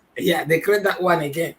Why can't we unite, join hands together, stand on one voice, one mind? That's why when people compare what is happening in Nigeria and to what is happening in abroad, I told them that is different. When you go to the UK, when they want to fight, when they're going for that Brexit or whatever, everyone is saying one thing. All of them are standing on one thing. But when you come to Africa, you come to Nigeria, this one will come up with his own. This one will come up with his own. This one will come up with his own.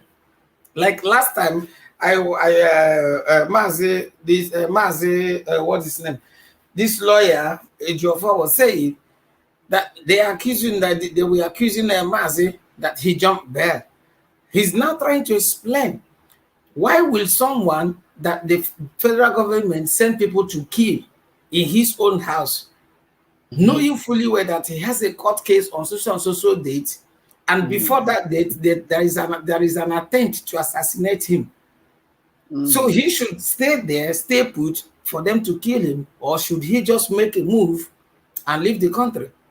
So why now are they saying that he jumped bail? So these people that are trying to create another organization or whatever they might call it, it's not going to help Nigeria. What they should do is channel their effort, channel everything, put it together in that same IPOB that Mazi has already created, that are working, that are effective. Channel it, they are joined there, let it be a joint force. Yeah, I support you. What you said is true. Those people that, because I heard that some groups soon will be producing their own, and this one is more sophisticated, in fact, more equipped, deadly. So Nigerian government, it has to tread carefully because, I heard that. I was just like, okay, we are going somewhere now. It's kind of a very, very difficult thing there. We have to be very, very careful. And like you said, they can channel that effort to other places and do other things. Guys, in case if you are watching me here, you can subscribe on Lawube YouTube. Hey, I just see that we are like 9,500 or something, 9,200 people. I just hope we can hit 10,000 this month and make it even. So if you are watching Lawube, please you help us invite others, share this program, and like both YouTube and bring it to people's attention. That's what you can do for us. Help us and share. Or follow Lawube Instagram, Lawube Twitter. We are more active in Facebook and YouTube, so you can do that. So if you're watching that, please do. Anyway, that will help us to help you too. Whenever we pump things out, you can know, like today it seems like I had a problem. So my distance may not be popping out to your program. Anyway, we have these people telling me about the eastern side, the south, that the south wanted they are strongly campaigning for the Biafrans. They are strongly campaigning to Biafrans to liberate themselves. They are strongly campaigning that Nnamdi Kanu should be free. I just wonder how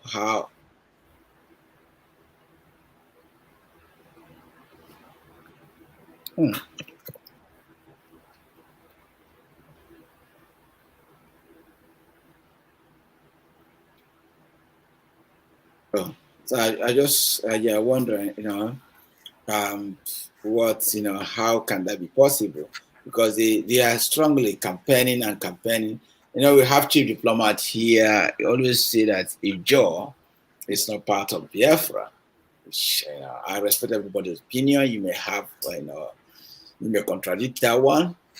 But these people, the South are calling for the Biafra, and they also want people to be allowed to vote whether they want to join Biafra or not. So this is what and the person that sent me this, one of the strongly leading voices was Sophia. Told me that's was Sophia. Yeah, was Sophia based in Norway. He was saying that the lady is so advocate and this and that. And the lady will, talk to me and tell me what they really want. That's Igbo nation. It belongs to, it's a Biafran nation. And they are fully in support of Biafra, the Gold Coast, the coastal area, according to them. So, hey, let me just ask you, do you think that area should be, we Igbos, we have this reserve mine with some Edo people, What do you think? Do you think that area should be included, or Igbos they should just go their own Igbos in your stadium? Well, in Edo, I know there are Igbos in Edo, but what I can say is how did they go there and what really happened? If they're really from, if they're really Igbos or whatever, I don't know. So I can't say what I don't know. But just like we always say, everyone deserves freedom of speech and liberty. So everyone is free to choose where he or she wants to belong. So if you want to be, if Edo people wants to be part of Biafra, I think they are free. But if they don't want to be part of Biafra, we are not going to force them. No one is going to force them to be where they don't want to belong. Because if they are there, if you force them to join a place that they don't want to be, one day they will arise, and that they will create their own. That thing will cause problem also, because maybe one day a leader from among them will rise up also, and it will turn to a different thing. So we will allow people to choose where they want to be or where they don't want to belong. If they say they want to have their own state, fine. If they say they want to be part of Biafra, fine. If they said no, just like we said earlier, there was a time they were saying, okay, Mazi should take 5 states and leave. And they should take 5 states. So if other people decided that they don't want to be part of Biafra, let them be. Let them be. They're free to choose where they want to be. That's my own suggestion. So also you think, because most of them are just saying that they have put so many efforts in securing this Biafra, and they don't want to be disappointed. They want their children to be able to come in a country that is welcoming, the country that they will welcome people, and the country that will just. Oh, my very first time! Very first time I would have. Okay, sister, I was just like, for the very first time I will having this program, and it's almost running. They just say, "That's me. Make I welcome you inside here." Oh, your picture is such a. People have actually. This is people have actually disturbed me. People say I'm biased. I'm that and that. So for the very first time, I will now welcome her and give her this space that she asked for me one day. Unfortunately, today my destiny is being streamed by Facebook. So if you will be watching it later, I don't know what happened to me. If will give me the restriction. So if you're watching me anywhere, enjoy it, please. Welcome, Wasavia. Hey, sister, how are you? Good afternoon, sir. How you day? You dey enjoy only you dey enjoy. They eat everything where they this world, eh? Thank you, sir. It's God, sir. Thank you. Good afternoon, sir. Good afternoon, ma'am. How are you? I'm fine. Where is my job, brother? He's not here. He left already. The request for laptop. So I didn't know that this phone will work. Supposedly, I know I could have come with this phone. Yes.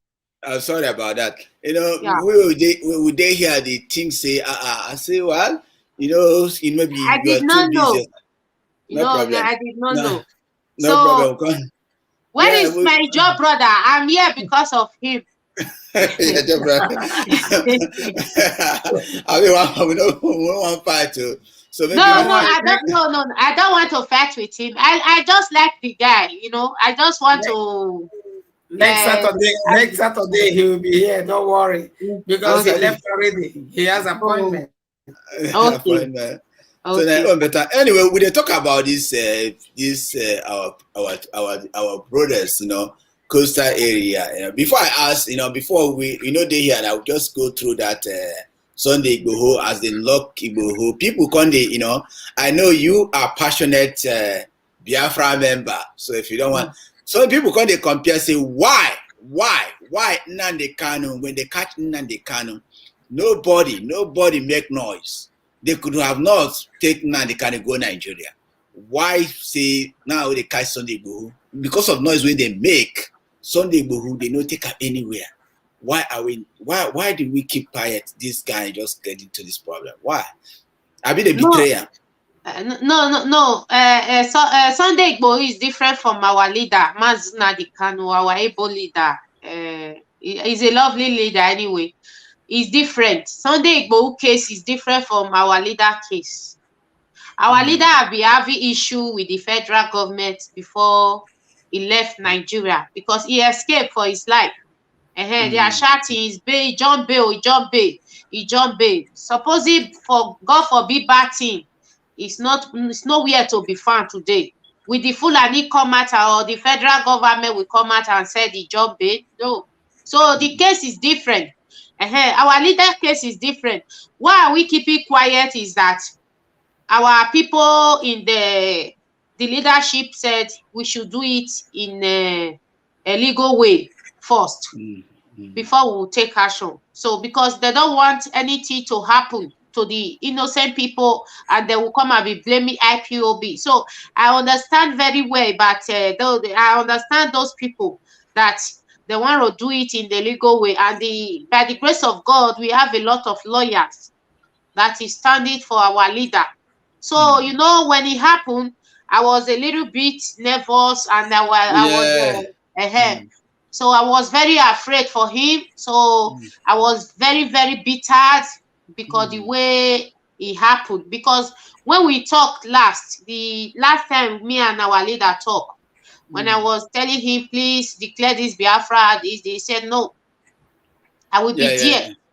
He said, I will be there before he declared Biafra. So when I heard that they captured him, I was thinking is that it's him that do it. So, but there is problem somewhere. It's not him that do it. They adopt him. They kidnap him. You understand? So, our leader case is very different. It's not like Igboho case. You understand? So we all are Satan Nigeria, so we can be one as a Satanist. So Sunday Igboho case is very different. It's not the noise they make. It's very different. Nnamdi Kanu have opened a lot of people's eyes. Even the Sunday Igboho was there. He was not doing anything about declaring Oduduwa. It's our leader voice that after the answers, the Yoruba come out and say enough is enough, and they stood up and do something. So Sunday Igboho is a nice guy and he's a very, very strong freedom fighter, but it's not the same like our leader's case. Our leader is the problem of the Zoom. You understand? Because it has done a lot. Even the Fulani is making a mistake that our leader have already finished his job. It's just the only job that is left is for us to declare Biafra. That is the only job. Because we have wake up and we are not backing up. We are not going back. You understand? We are going to stand until we free, until we have succeed. So that is it. Before I came in, you guys were talking about coastal region, which is the Sata Biafra. We are Biafra. Yes. People send me, before bringing to the show, people have been telling me that Lawube, you are very biased and that and that and that. So I was like, okay, I will bring you one day. Was it last time I said you didn't have chance? So man, and last week somebody sent me video telling me Costa people went to protest about Nnamdi Kanu. I said, okay. I just said, okay, I'll say you again. Say, sister, come up. Let's come and talk about this Costa people, because I have argument here. Chief Diplomat doesn't believe. I have another person here. They don't believe that they are part of Biafra. They told me that they have their own problem. They have their own this thing. Why? And this time, I don't want to go into matter. Just recently, they have people are coming to say Igbos are bringing king in the south area, where Igbos are putting their king there and influencing their people. But you, being freeborn of that area, just let us know what you think. Is that place, do you think that place is actually Biafra, or just it belongs to Duduwa, or they are just a separate people entirely? No, you know what? Because of the traditional ruler that is in that place, people believe we are not Biafra. We are even the traditional ruler himself is a Biafra man. Let us just not go that side. He is a Biafra. Because he have lived there for many years now. He cannot come and decide for the people, because the majority win the vote. You understand? Our people are very ready. They are Biafrans.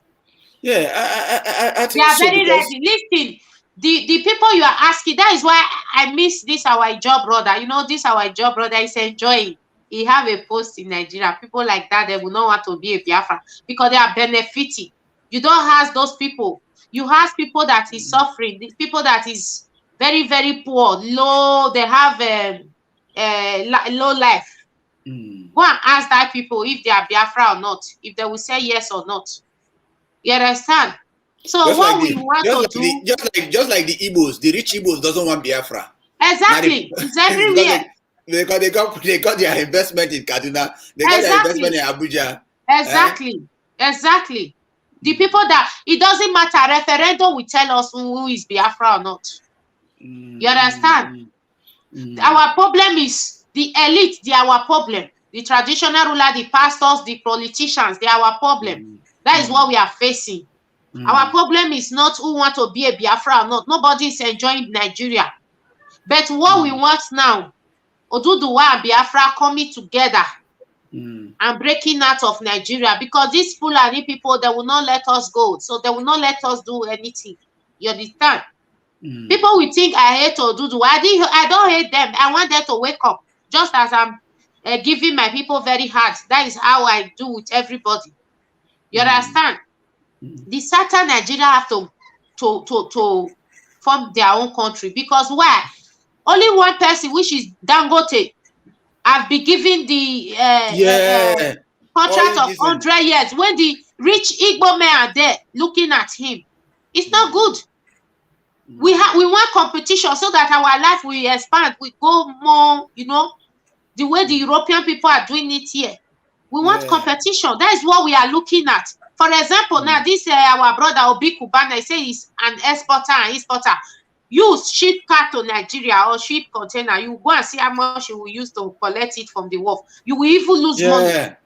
So how can you reach? So if it is exporter or exporter that make it to be rich. So all those things, that is what we are looking. You understand? We don't ask the elite question. We ask the poor people. The poor people are majority. You cannot take the power from the poor people. That is the truth. So we have to, what our leader have done, Nnamdi Kanu, he have done a great job.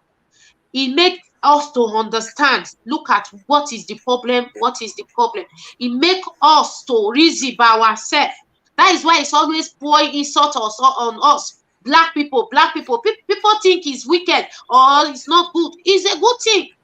For your people to go and reason and, they will come back and say, oh, this person is saying the truth. It's not wicked at all. He's a good man. Now he have waked a lot of people up. So we should leave those minorities that don't want freedom. You understand? We should leave those one and push forward. Very soon we get our referendum and we get our freedom. You understand? So thank God today, the place you are saying Edo State is not Biafra. Thank God they are waking. We are Idu Biafra. Biafra is a clan by clan. There is Idu Biafra, there is Efik Biafra, there is Igbo Biafra, there is Izo Biafra. So after we are break up, we will go and sit down and talk. But for now, the freedom is first. Number one thing we are looking for is freedom, and we must get it. We will not back off. The Fulani is making a mistake. Arresting Nnamdi Kanu that we will rest. No, he have done his job. He have tried. Nnamdi Kanu have tried. So it's him that bring us together. Before, if I see an Igbo man say, hey, Igbo want keep you, Igbo they keep us you. But now he have bring us together by saying, if your mother is tied to Rapa, you are Biafra. We are Biafra. So nobody will take that mandate for us. The elite can speak for themselves. They are not speaking for us. No, they are not speaking for us. So, people disagree and agree so that we will learn. You understand? There is one of our brother you always bring. I don't remember his name. One of our Edo brother. You will just be laughing. Those kind of people, I don't argue with them.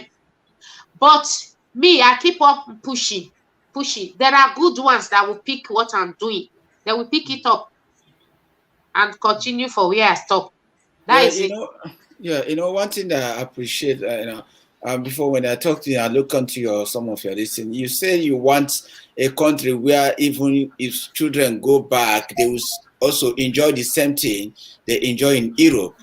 Yes. Similar idea Kanu is fighting for. They will have good medical facility. Exactly. If mom want give birth to a baby, she will be looked after very well. If you want to go check your friend, you don't need to drive. You can catch a train. Go there. And if there's no water, you can fetch water in tap and do that thing. So, and you believe that, if the only people that can bring that solution with the Nigerian system now is not working, Biafra can bring such a system for people. Exactly. Yeah.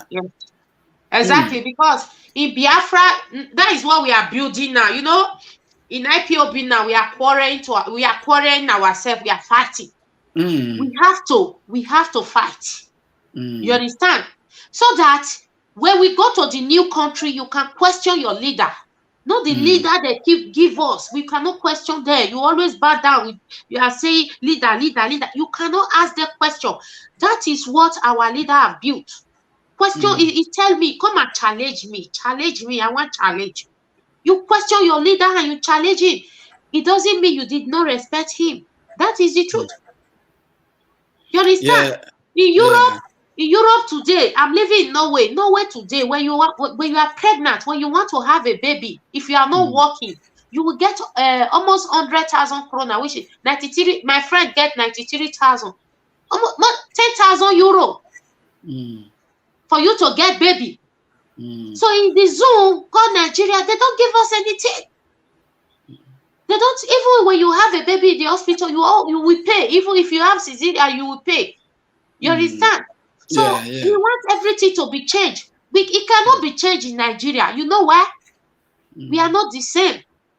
We have the same culture. For example, now, if the North, if me, I bring the idea of doing that kind of thing, the North will come and say, no, they don't want it. Or the Odudu will say, no.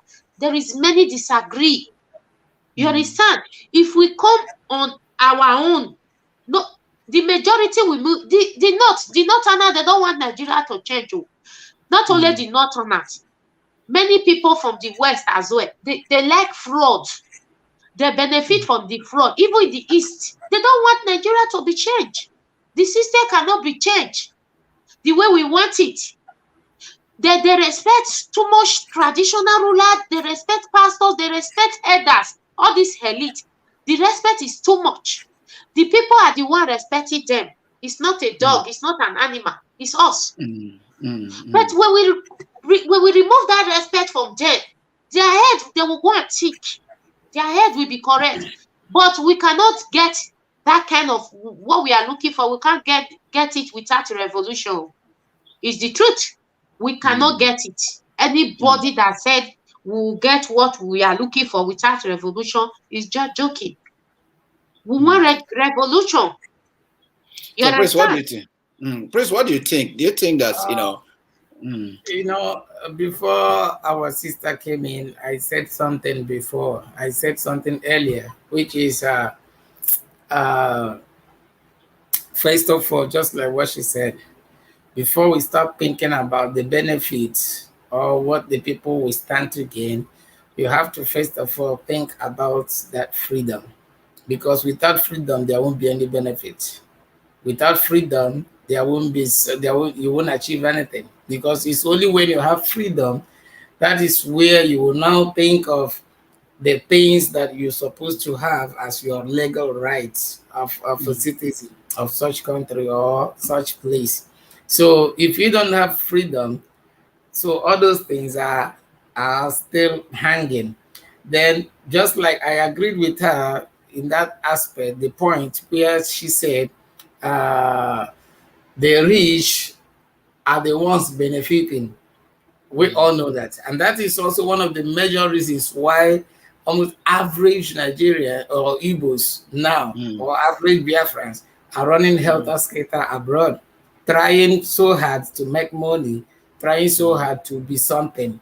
And in doing so, we are forced to, people we are now forced to indulge in so many things, they endangering their own lives. Not that they are happy to do it, but because everybody wants to meet up. Everybody wants to meet up. Everybody wants to, take care of his family in the best way. So I quite agree with our sister, but the only place I'm still saying my own point is that area of Edo people or whatever. I don't know because that one they will sort it out when the time comes. Because like I said earlier, there is freedom of speech and everyone has rights to choose where he or she wants to belong. If you want to be Biafra, you're free to choose Biafra. If you don't want to be Biafra, you want to be Yoruba, you're free to be Yoruba. So nobody is going to question you on that. Then in terms of corruption, we all know it very well. There is no two ways about it.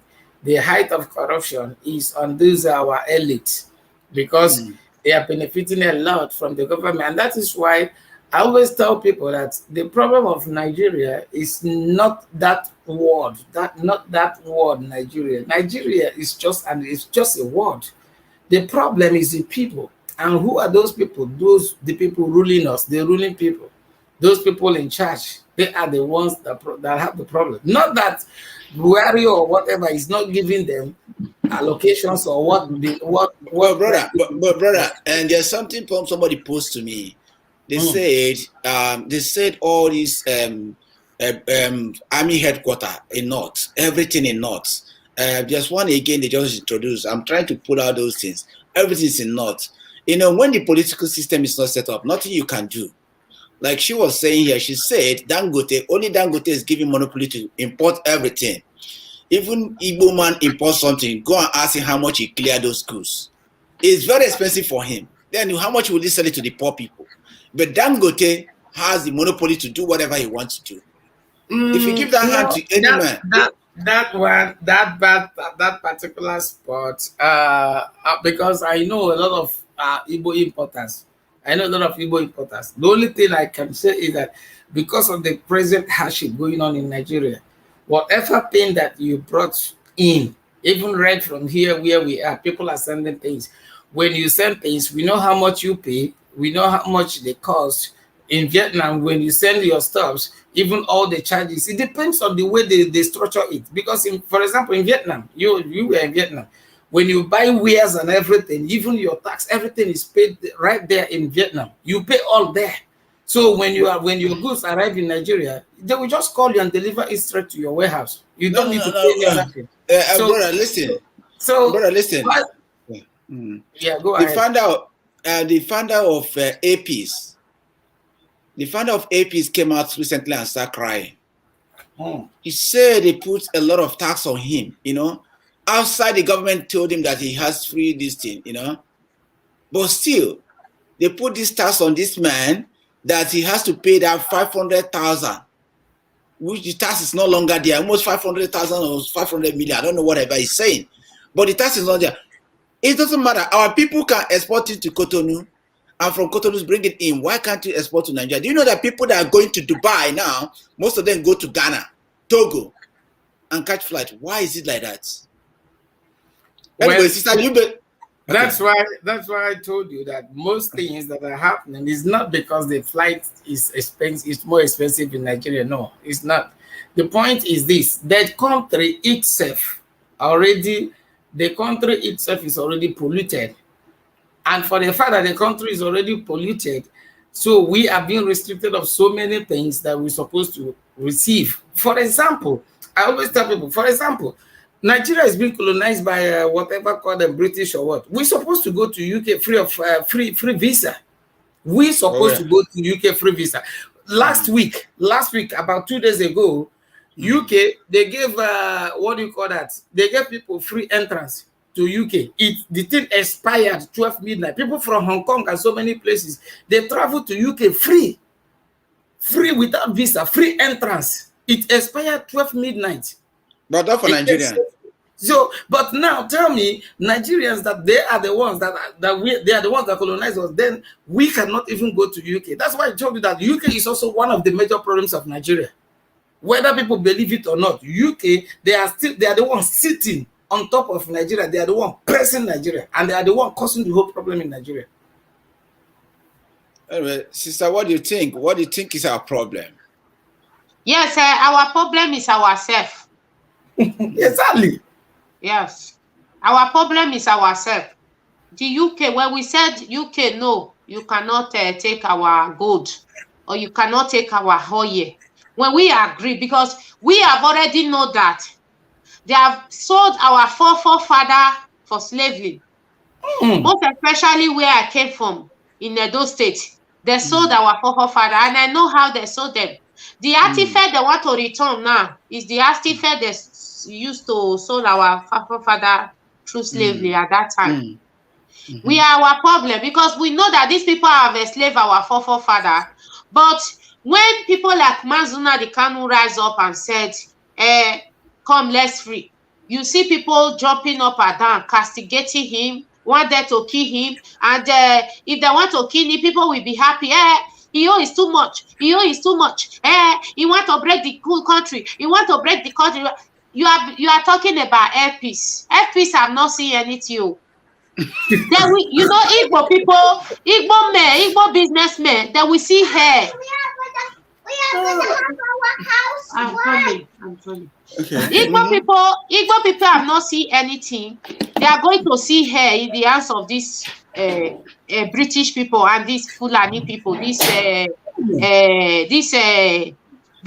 Fulani and all these people, this oppressor. They have never seen anything. Priests have just been complaining. He have not seen anything, and he's going to see more. He's going to see more here. Yeah, you understand? So we are our problem to ourselves. If we stand up today and tell the British, enough is enough. This thing you cannot take it. Yeah, you cannot take it. We come together for once and say enough is enough. We cannot take it.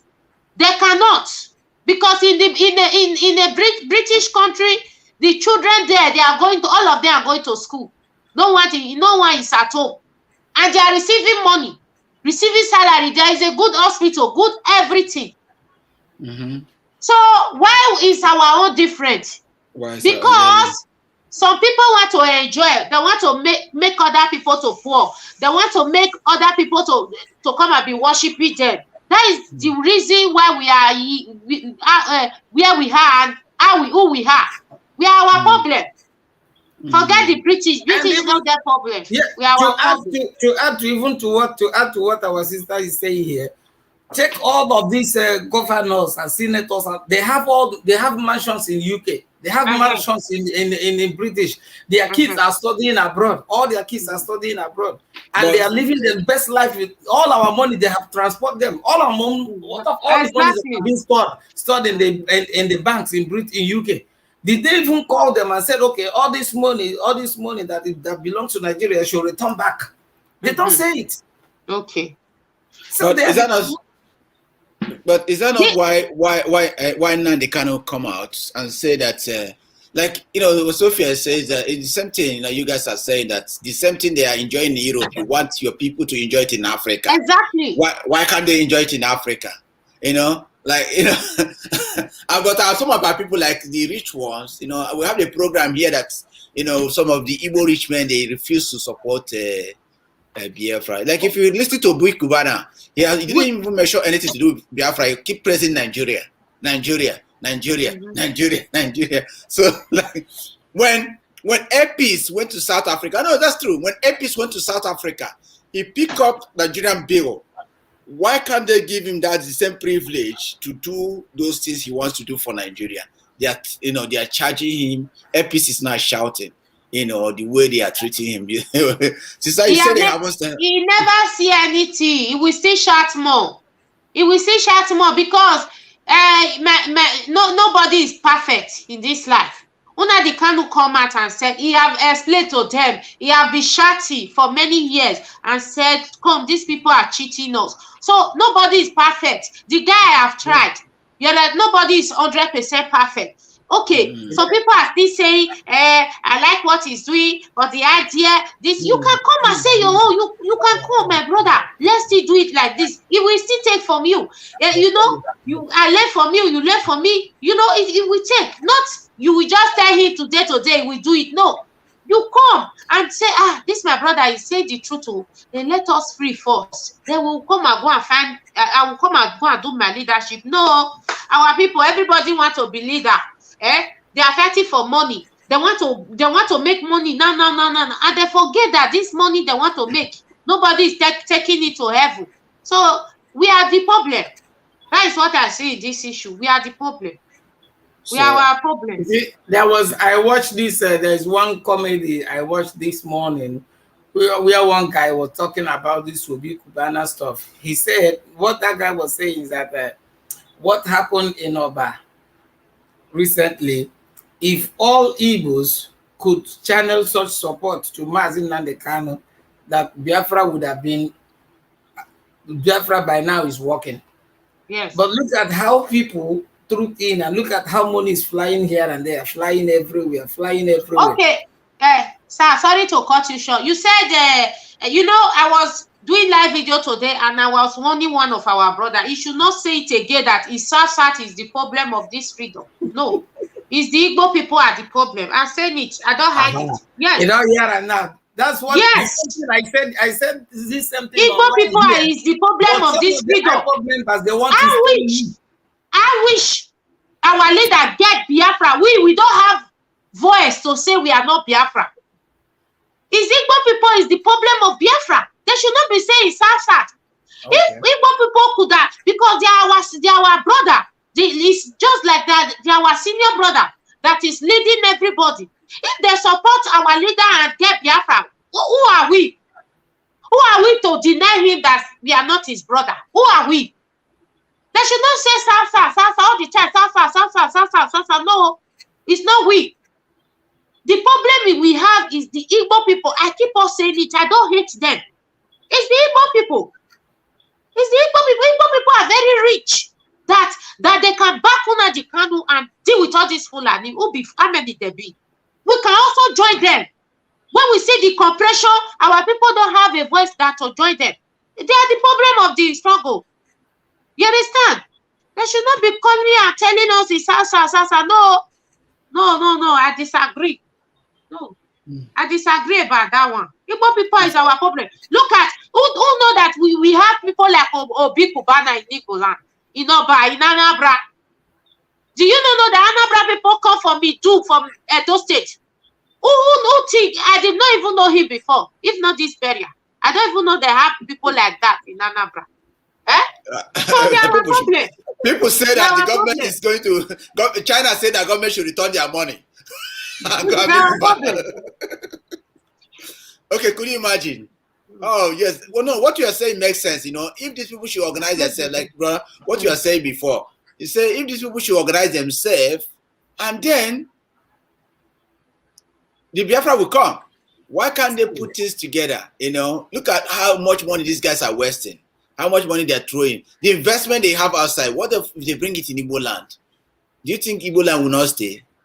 What if they bring it in southeast, all those areas, so that they will develop that area?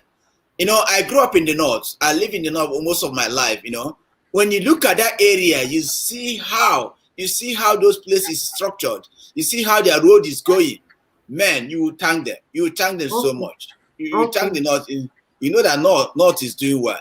But why is the Igbo people not doing the right thing? Why is the Igbo people are keeping quiet? You see what happened?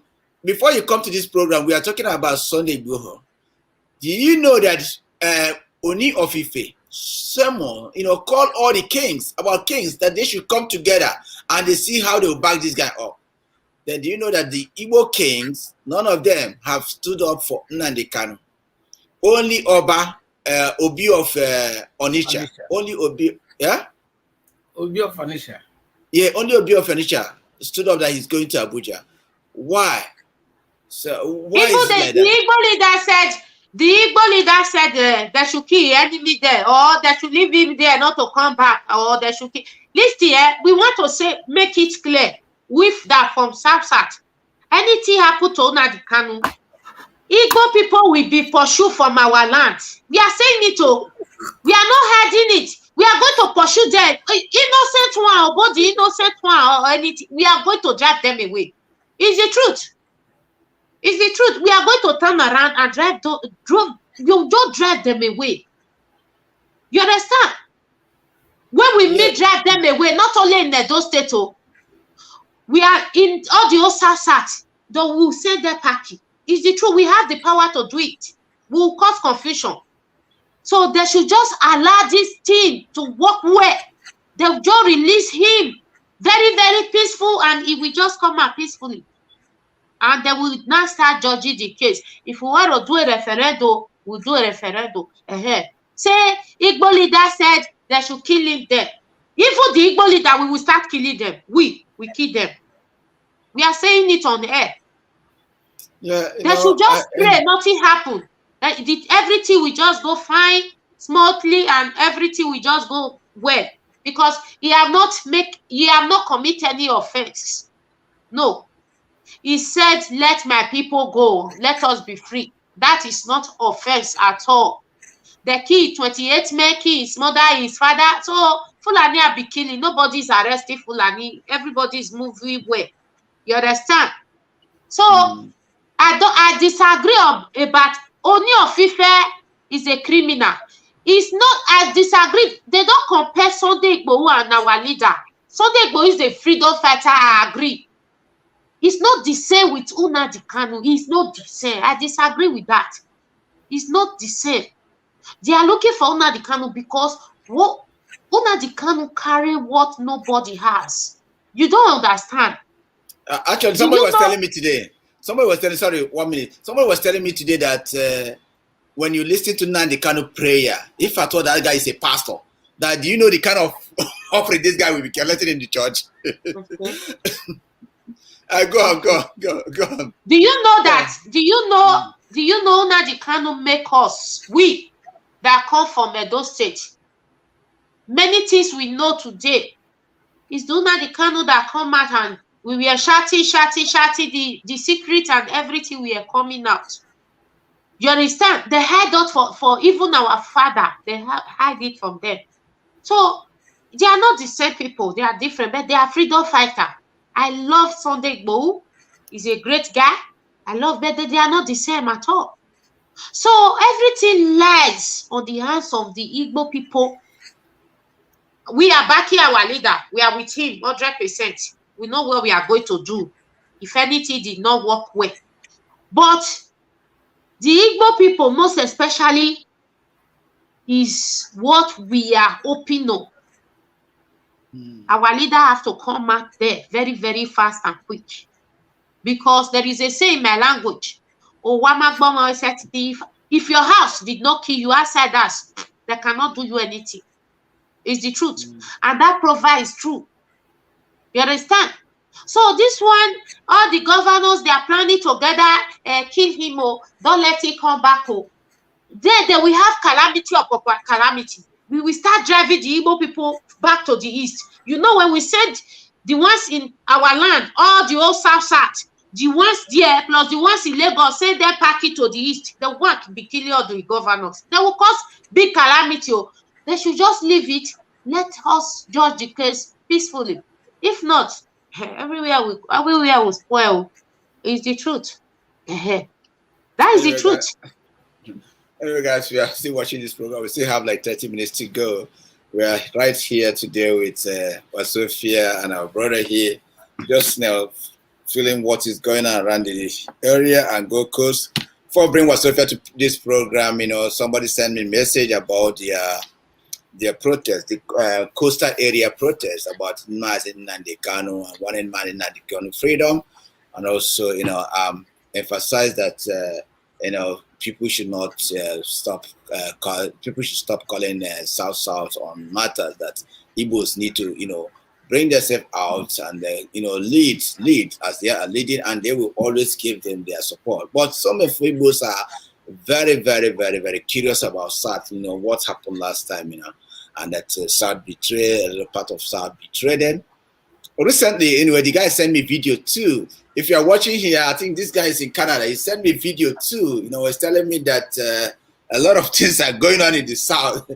Maybe let me say Edo or whatever, Edo, that a lot of things are going there. A lot of crises are going there, which I don't want to go into whatever the kinship or whatever now.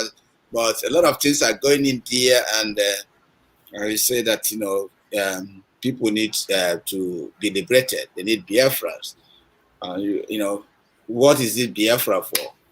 Like you said, people need referendum. People can choose. So if majority choose they don't want Biafra, you guys can stay where it is, right?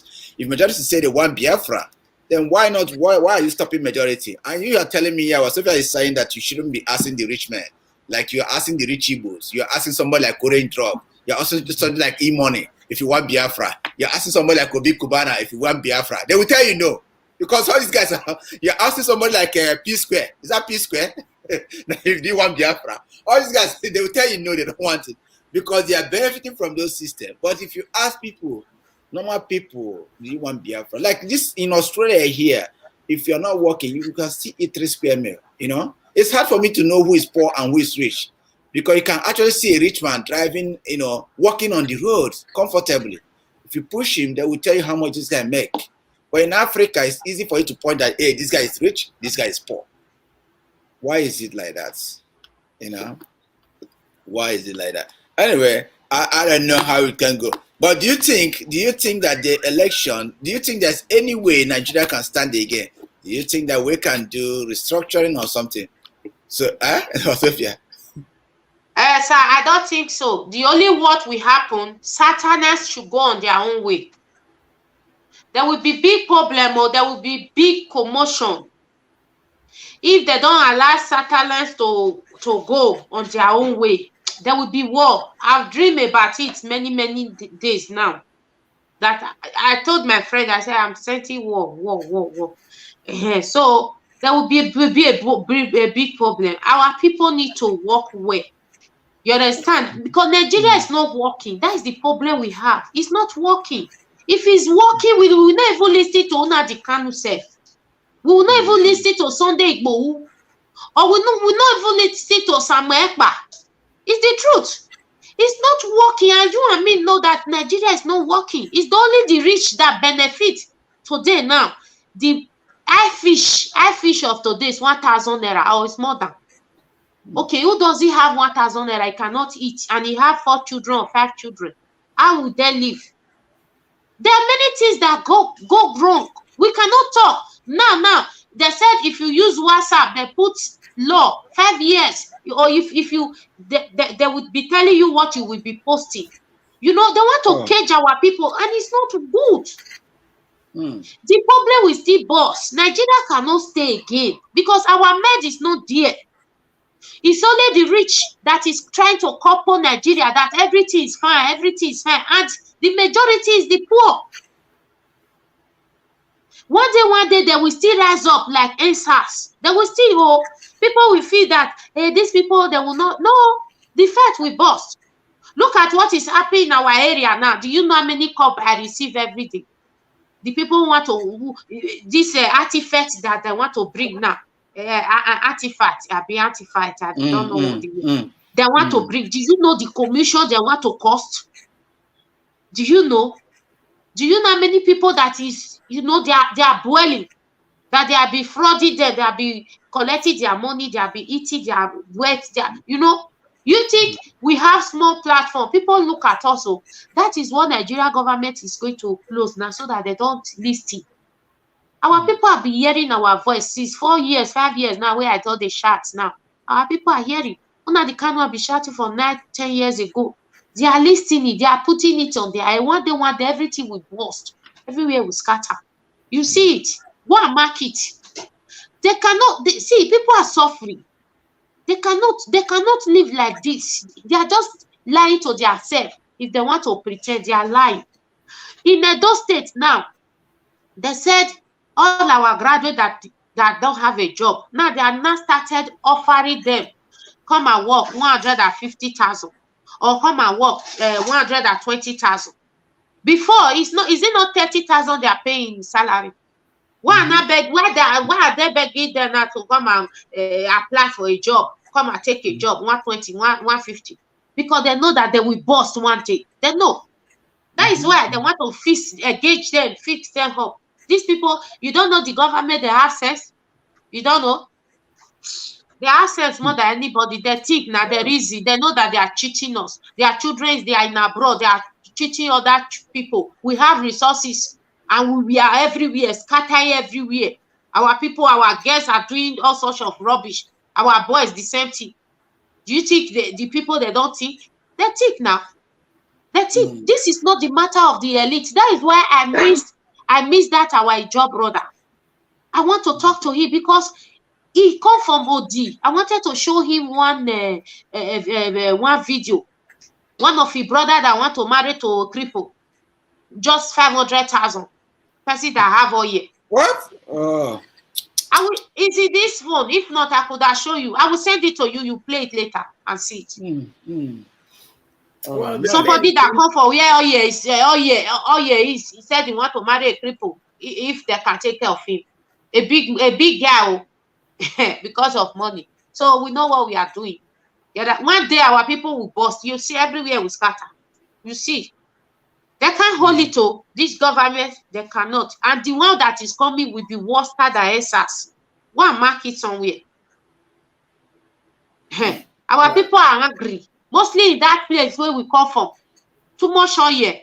Come and be telling their story that there is no money. There is this. But you have 1 billion to put in only one person's head.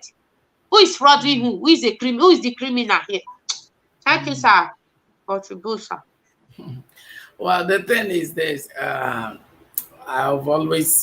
said it one time in one of our programs, and there have been prophecies and everything, revelations about the war, which we all know. It's only God who will stop it, definitely. If not, the war is coming. Before the year runs out, it has been rumoring that there might be a war. And there is a time I said it in our program that the Fulanese are not after this thing because what they want to take over the land. They just want to take over the land, the resources of the land. That is what they are after.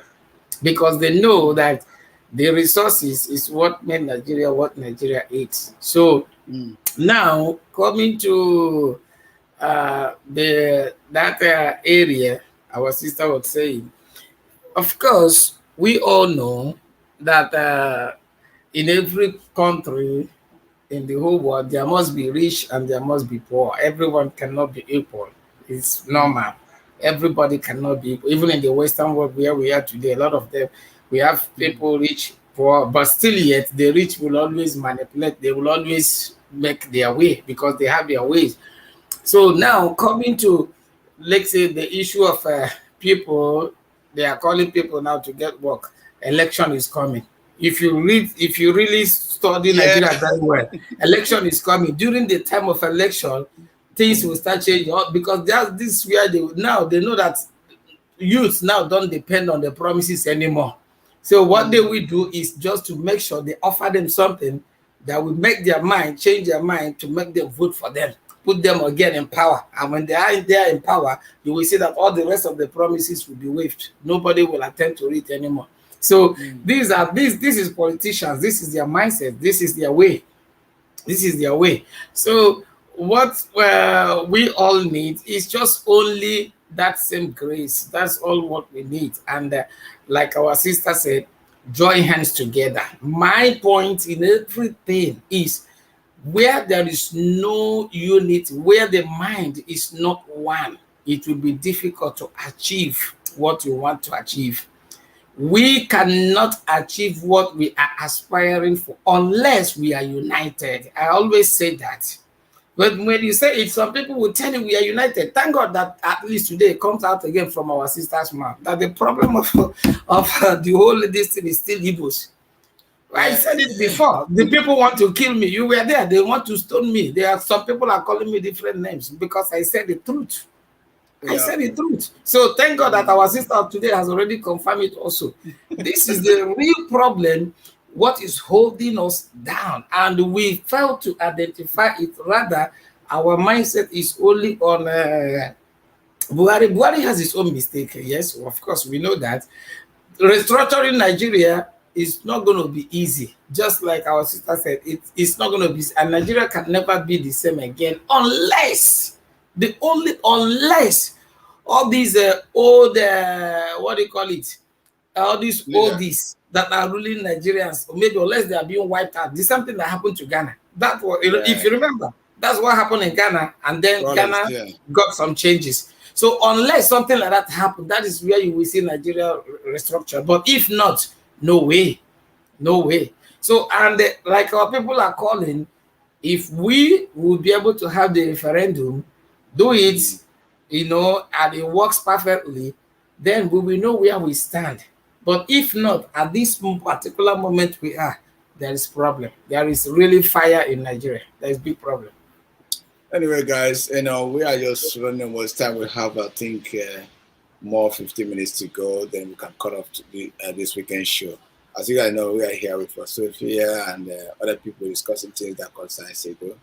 Like I always say, that some of the view here is just a personal view. Lawube is not in any way support of this view or support of any agitation group.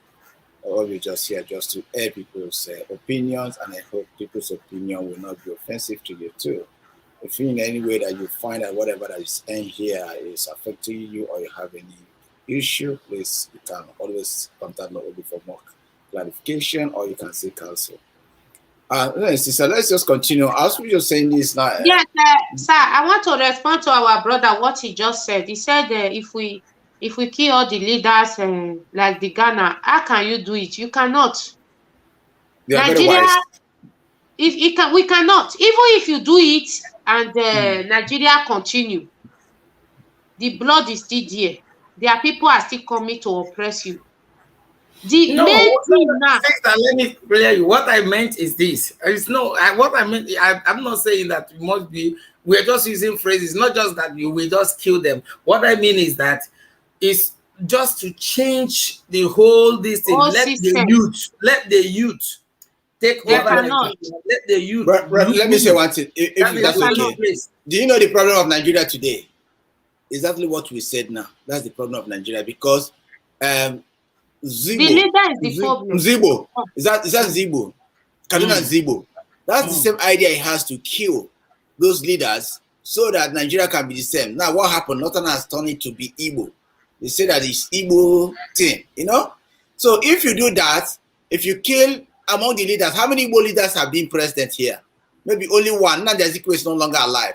So you are going to Babangida, or you go to Babangida, you go to what do you call it? Yakubu Gowon, you go to maybe this Buhari, that's 3, right? Then you go to Abdul Salam, 4. You may kill Atiku, 5. Only one Igbo. Who is Igbo are you going to get? Then Obasanjo. Remember now, you have affected the South. You have affected and the Goodluck Jonathan. You have affected the South. Then Yoruba. You have affected the West. No Igbo. Man, that's another war. It's not possible. That's another war. So I think the vision is there's another war, because everything about Nigeria, you see, even NSAS, we turn it to tribe. Everything about Nigeria is to tribe or religion. It's tribal, religion, tribal ethnicity, religion. That is the problem we have. We are not one people. And I think your this thing, you mute your this thing. You can unmute yourself. We are not one people. Tribalism is the problem we have. You understand? We are not one people. Tribalism, the tribal war, and everything. Wait, let me. Okay.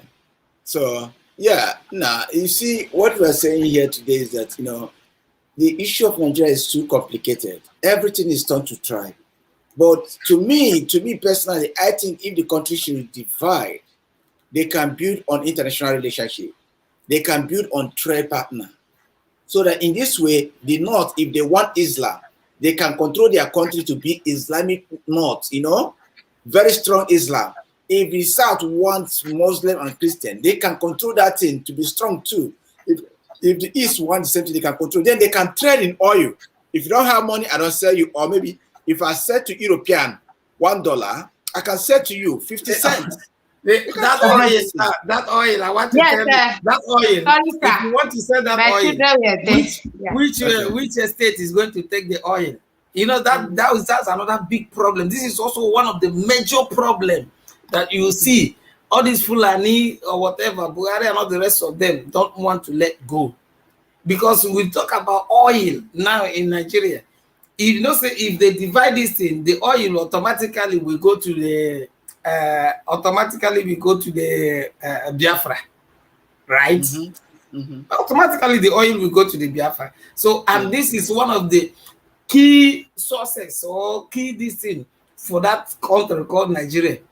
And the Fulanis are never going to, they are not ready to let it go.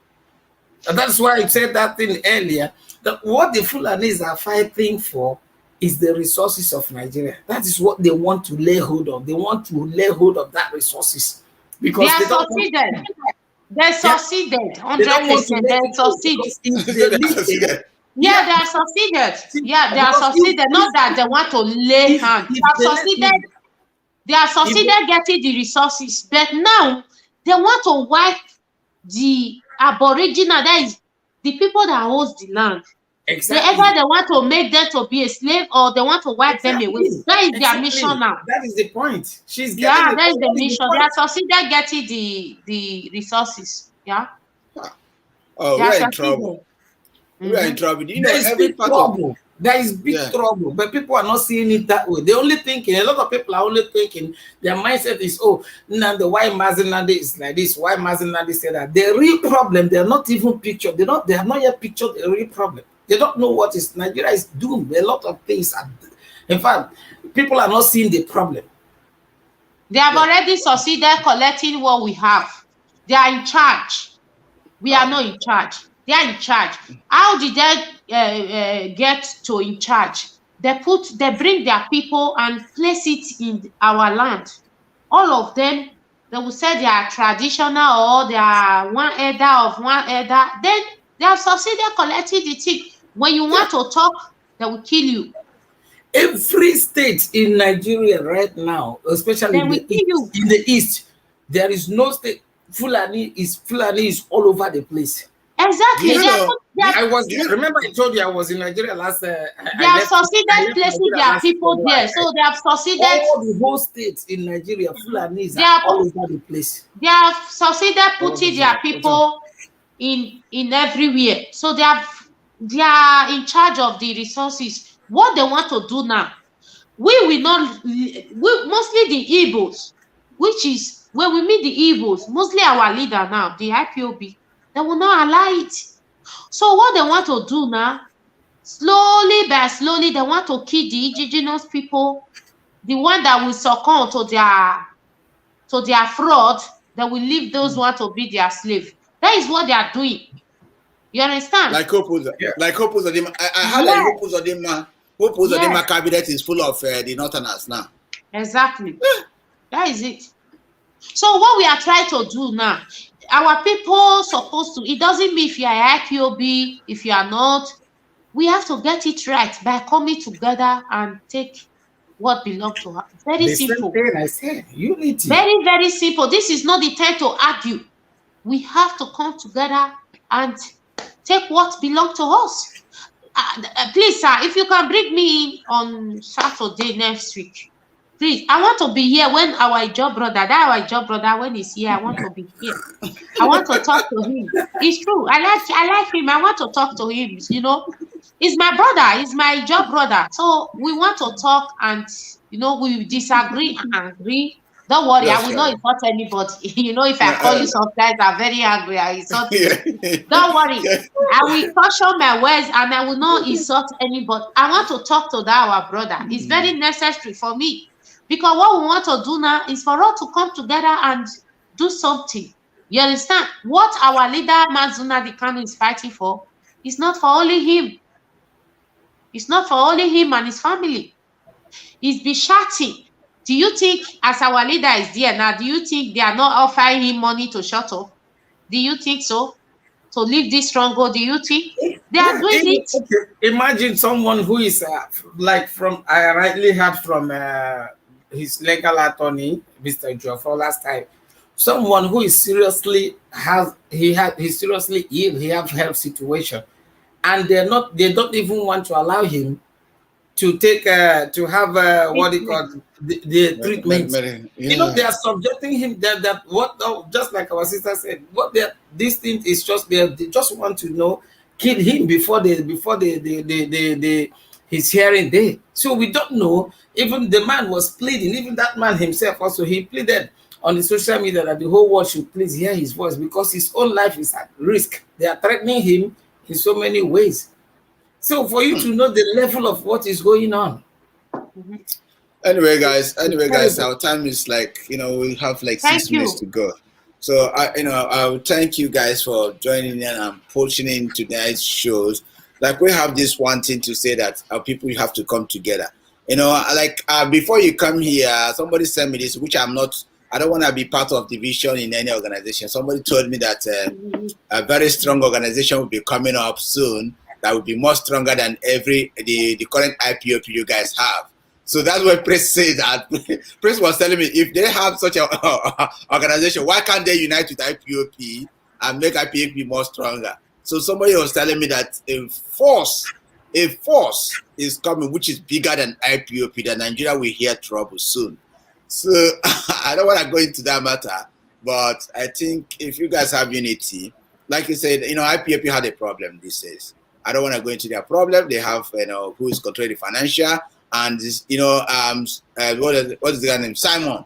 People have problem with Simon. You know, Simon is not trying to obey the whole law and all those things. You know, I don't know how. We don't have problem. IPOB did not have problem, sir. Let me go into the issue of IPOB. IPOB, before the arrest of Nnamdi Kanu, everybody have your own position.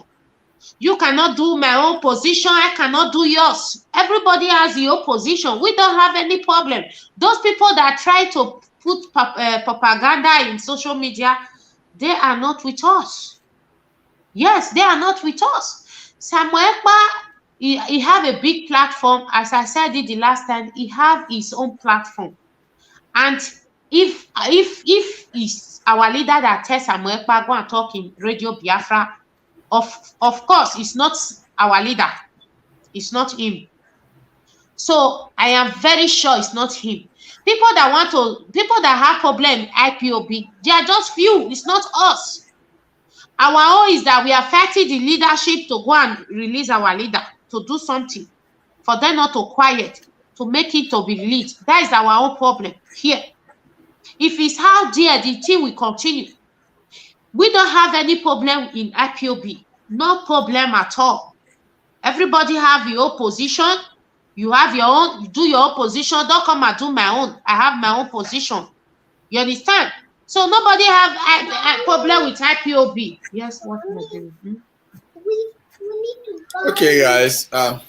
We're almost like running up now, and we have like 3 minutes to go. And I want to say like thank you, everybody. Like, I don't want to get into IPOP. The issue of Sunday Igboho we saw. So, sir, nobody have a problem in IPOB. Nobody. I repeat. You understand? We have position in IPOB. You do your own position. You do your thing, and nobody. If anybody want to go and talk in Radio Biafra, he should go and talk in Radio Biafra. it should not there should not come and be causing confusion here and there, because we have we have our leader is not here now. They want to bring confusion. As I said, Samuel Ekpa is doing a good job. Samuel Ekpa have a big platform. He's talking on YouTube, Twitter, name it, Facebook, Enter Biafra. He should hold on to that. There should not be a problem in IPOB or Radio Biafra, talking on Radio Biafra. No. Our people need to be focused. As I repeat, everybody have your position in IPOB. Stay with your position. Nobody is giving position now. They should not be fighting for position. You understand? That is my own statement, sir. They should not come and be making people not to focus for this arrest of our leader. They should not bring their propaganda. Nobody promotes anybody in IPOB. No, I repeat, nobody. We know we know the game. And me, I know the game. I know what is playing.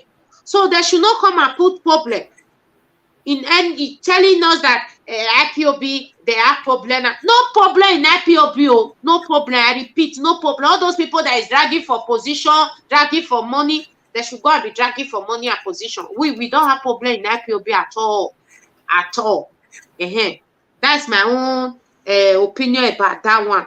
Nobody give anybody position. If you want to go to Radio Biafra, you can go there and represent our leader, even when it's not there. Like me, I cannot go to Radio Biafra because I talk anyhow. I can say, kid this, kid that, kid it. It's not allowed in Radio Biafra. Or I argue and I insult people. It's not allowed in Radio. Radio Biafra has their own law. I can't go there and talk there. I know that one, so I don't go there and talk because maybe I will forget myself and talk the way I want to talk. So it's not allowed there. That is the protocol. You understand? So that is my own opinion, sir. Thank you. All right, thank you very much. Thank you for tonight. Hopefully we can get to some other time. As for our time actually running head and scatter. We're about to close it for the day. I thank you guys for calling in tonight, and I thank everyone that called in tonight anyway. But the final is, it has been a wonderful thing to you. So you have told us, all this. We still hold on to your word, if you are watching us for the very first time. So everyone want to be good. If you're watching us for the very first time, this has been, very easy for us to see. Before I come on to today's show, somebody asked me to air about IPOP. Remember last week we had a program here about Simon Ekpa. A lot of people endorse him, and people say why he should be given a chance.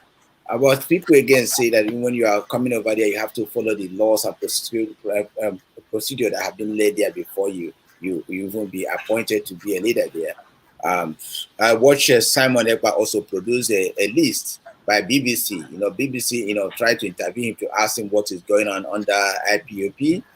So after I make my own inquiry, I found out that not only Simon Ekpa problem is happening in IPOP, the money problem also is happening.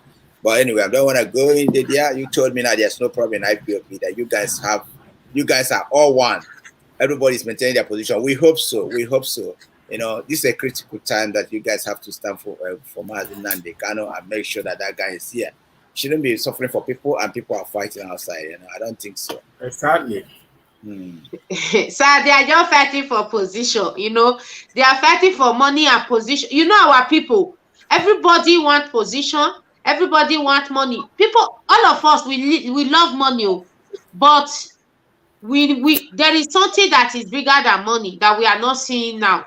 Maybe when we are older, we will see it.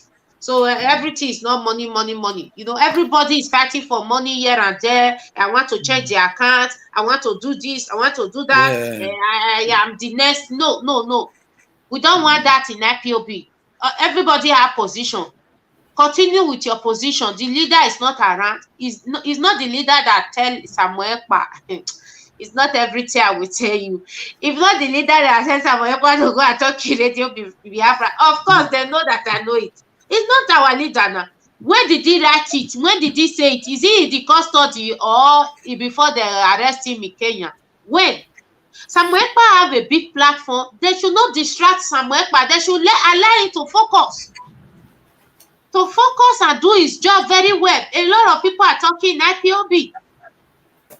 If it is deputy they want to give Samuel Ekpa, they should tell us we in the IPOB we will vote for it. IPOB will vote for it before we give you the post. We are not against it, but if you are qualified, you go there and do it. Hello? It's the truth. Hello. Do you still online? Yeah. Well, yeah. Okay.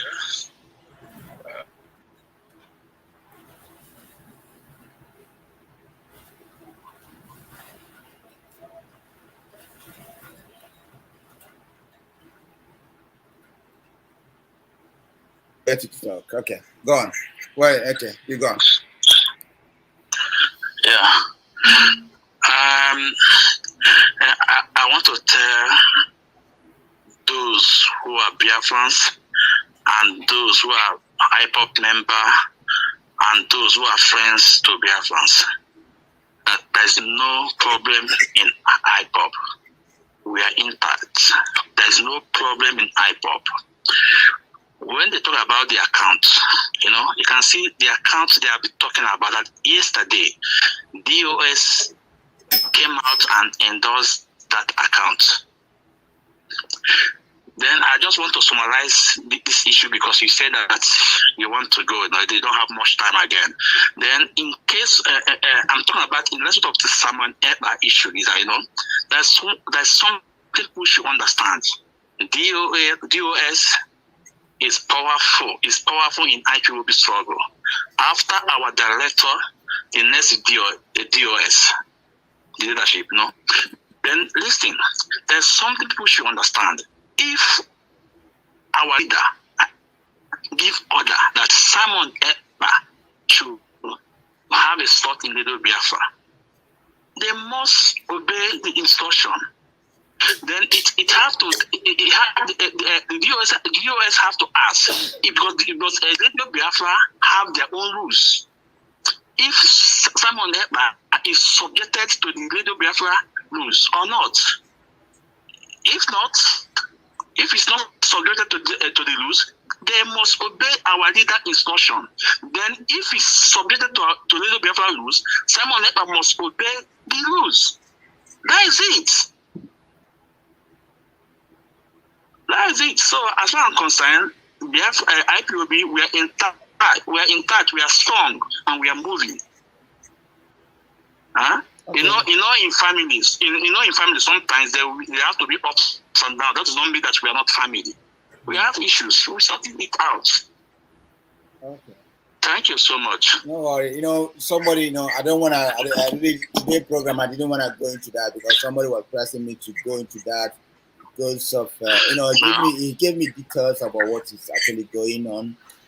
How there is the account problem they have. Why is it that a single person have to sign, and why is it that DOS have to open another account, and why is it that Simon Ekpa could not sign all the contract, even to the extent that he sent me a video that the Samuel Ekpa, the interview Nnamdi Kanu was a kind of fairy tale, that it seems like I don't want to go into that detail because I come for Sunday Igboho case today. Maybe after the case we will put that seriously as we monitor the DOS keep going. Well,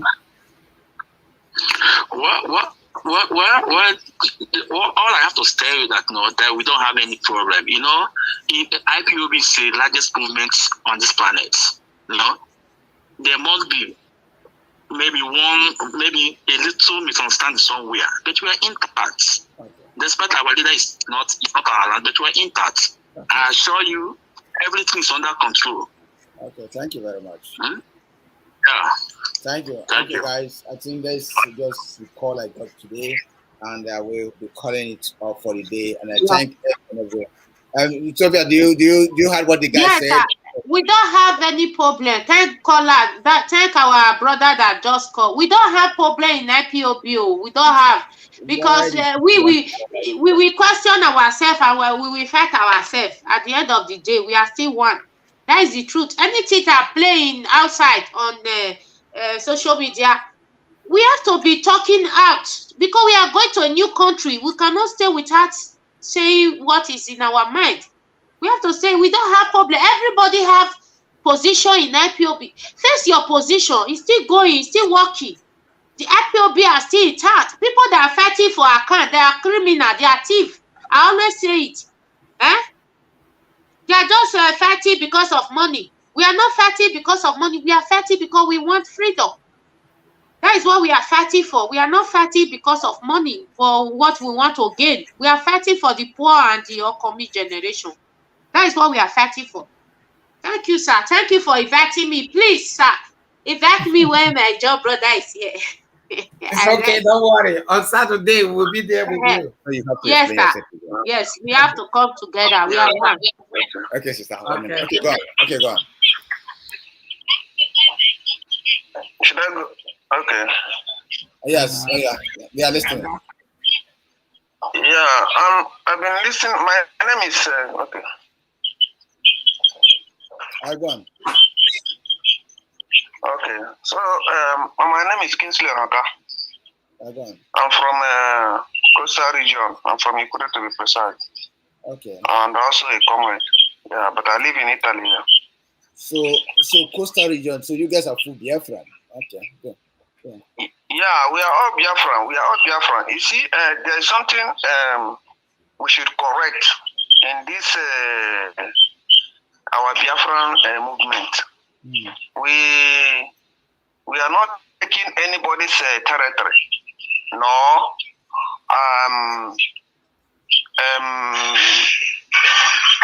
Denying ourselves, our heritage. I don't know if you agree with my point. Yeah, go on. Yeah, because right from the days immemorial, we are the people that fought for that Biafra. This Biafra we are talking about.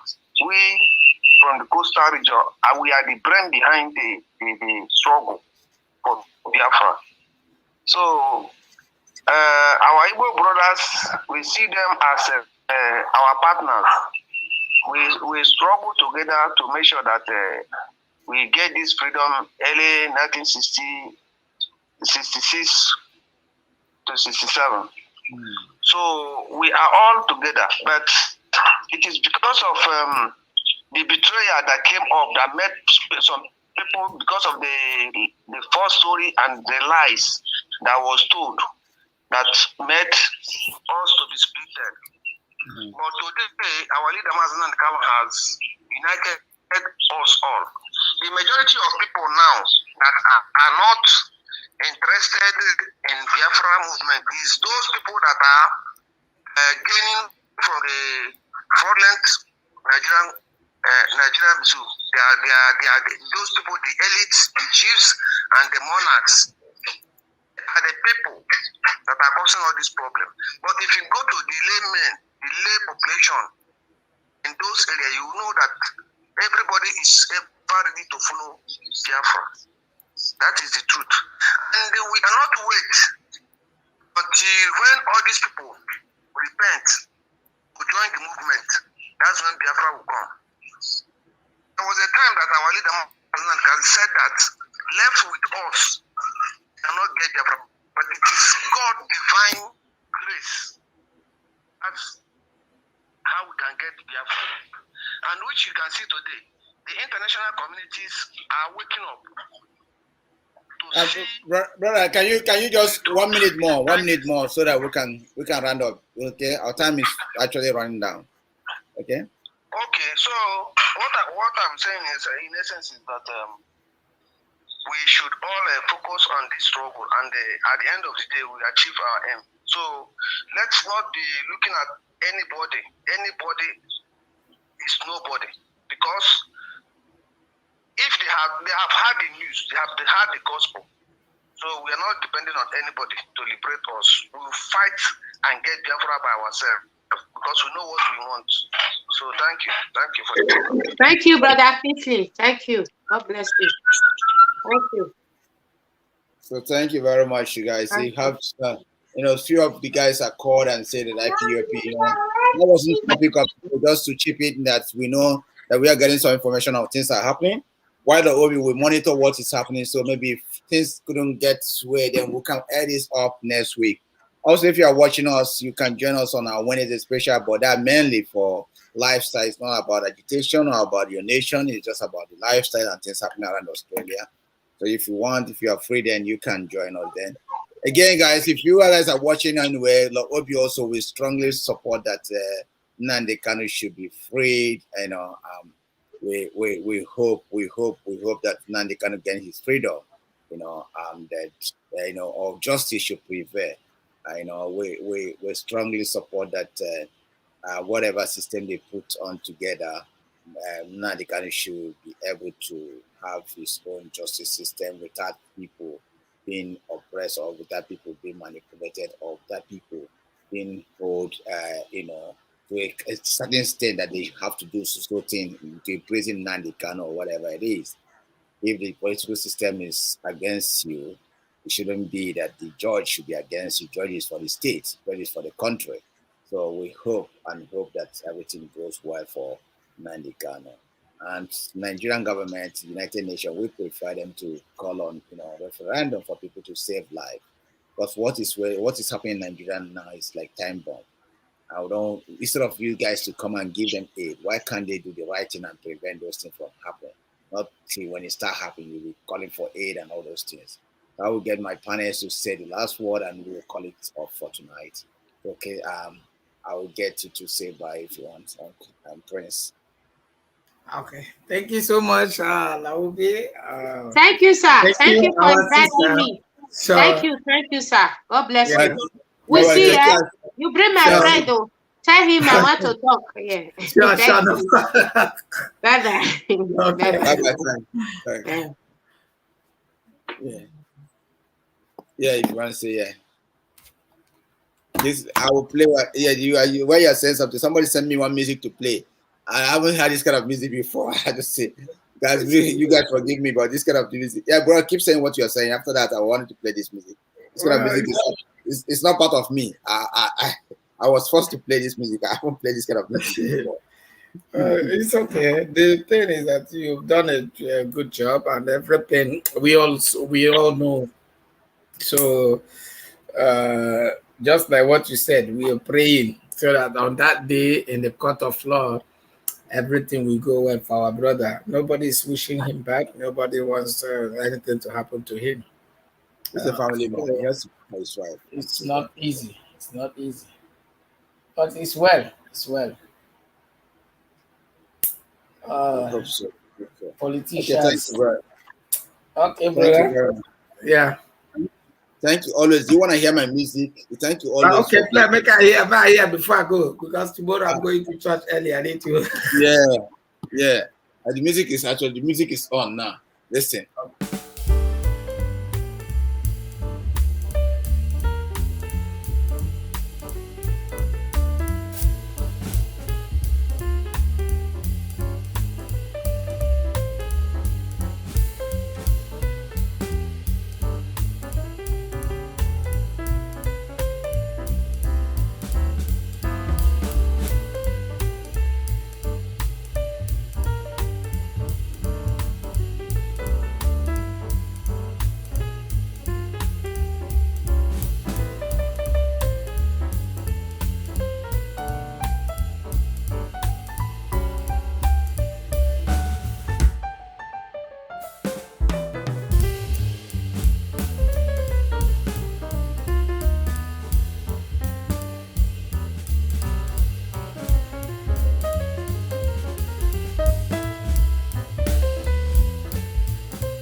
Okay, bro. I don't ever sing this kind of music. That was one of the worst music I ever had. I tell you. That's See what whether it they is. sing this place. Don't be wild. I Thank like you everybody God. for watching tonight. I want to say thank you, friends, for watching, and I hope to Okay. see you next week if you're free, bro. Thank you. Okay, bro. Thank you. Okay, guys. Thank you, Sophia, for joining us. Thank you for Coach Prince for joining us tonight. We have looked depth into a lot of issues tonight, and the coastal area people, they have come up and said, that their people should be respected, and they are all one. They are all different, so we should respect their ideas.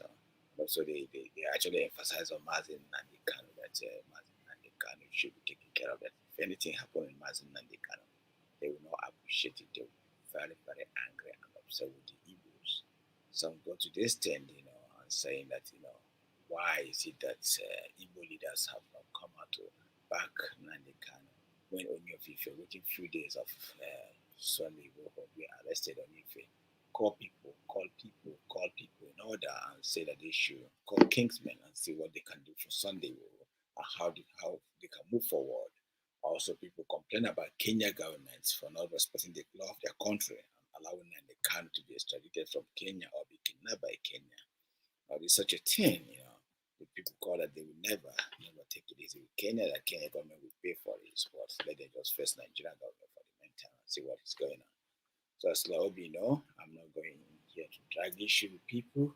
I hope that everything that hope for comes good this week. Also, we have a prominent Igbo man, Obi of Onitsha, who have declared himself that he will be in the court case. We also pray for him and pray for wisdom. As a royal father, we hope he go there successfully and come back home successfully without no problem. Also, we have other three issues that we treated tonight. We have the declaration that about 60% of Nigerians want 60% of Nigerians want referendum, while 17% are calling for restructuring of the Nigerian constitution. 11%, believe that the country the way it is working for them, and 6% have not decided what they want. So this is something that we do tonight. I hope if you're watching me wherever you're watching, you can enjoy this program tonight. But we also use the opportunity to call you guys to like our page, subscribe to the YouTube, Instagram, Twitter, wherever you want to subscribe, we do that and keep to update. We bring our sister Sophia here to analyze what is going on. She expressed why she wants to be a friend, and then she wanted a state or country where people can be able to have a normal life, enjoy a good medical facility, have a good education, have good transportation, have good security, where women will be protected, where women, when they give birth, they will not be worried for what to provide for their children if their husband does not have. Where women, they will know that the child they give birth will have a successful career if he wish to study. Where children have a lot of options like in Europe, that's what the country should want for. That she's not doing that just for herself, she don't need it, but she's doing it for the generation to come and people at home there. That's why she's fighting for this. So guys, I thank you guys for watching. Wherever you're watching, please subscribe Lawube and YouTube, like Lawube page, and invite others. I just want to say tonight that you enjoy your evening and have a wonderful weekend. I'll call it off tonight. Thank you for listening to me and join. I hope to join me again next week. Oh, sorry. Hope to join me on Wednesday when we'll have a once in a week. We have a Wednesday special. So this Wednesday we will round up on things happening. So guys, thank you guys and stay safe. See you all again next week. That will be future you. See.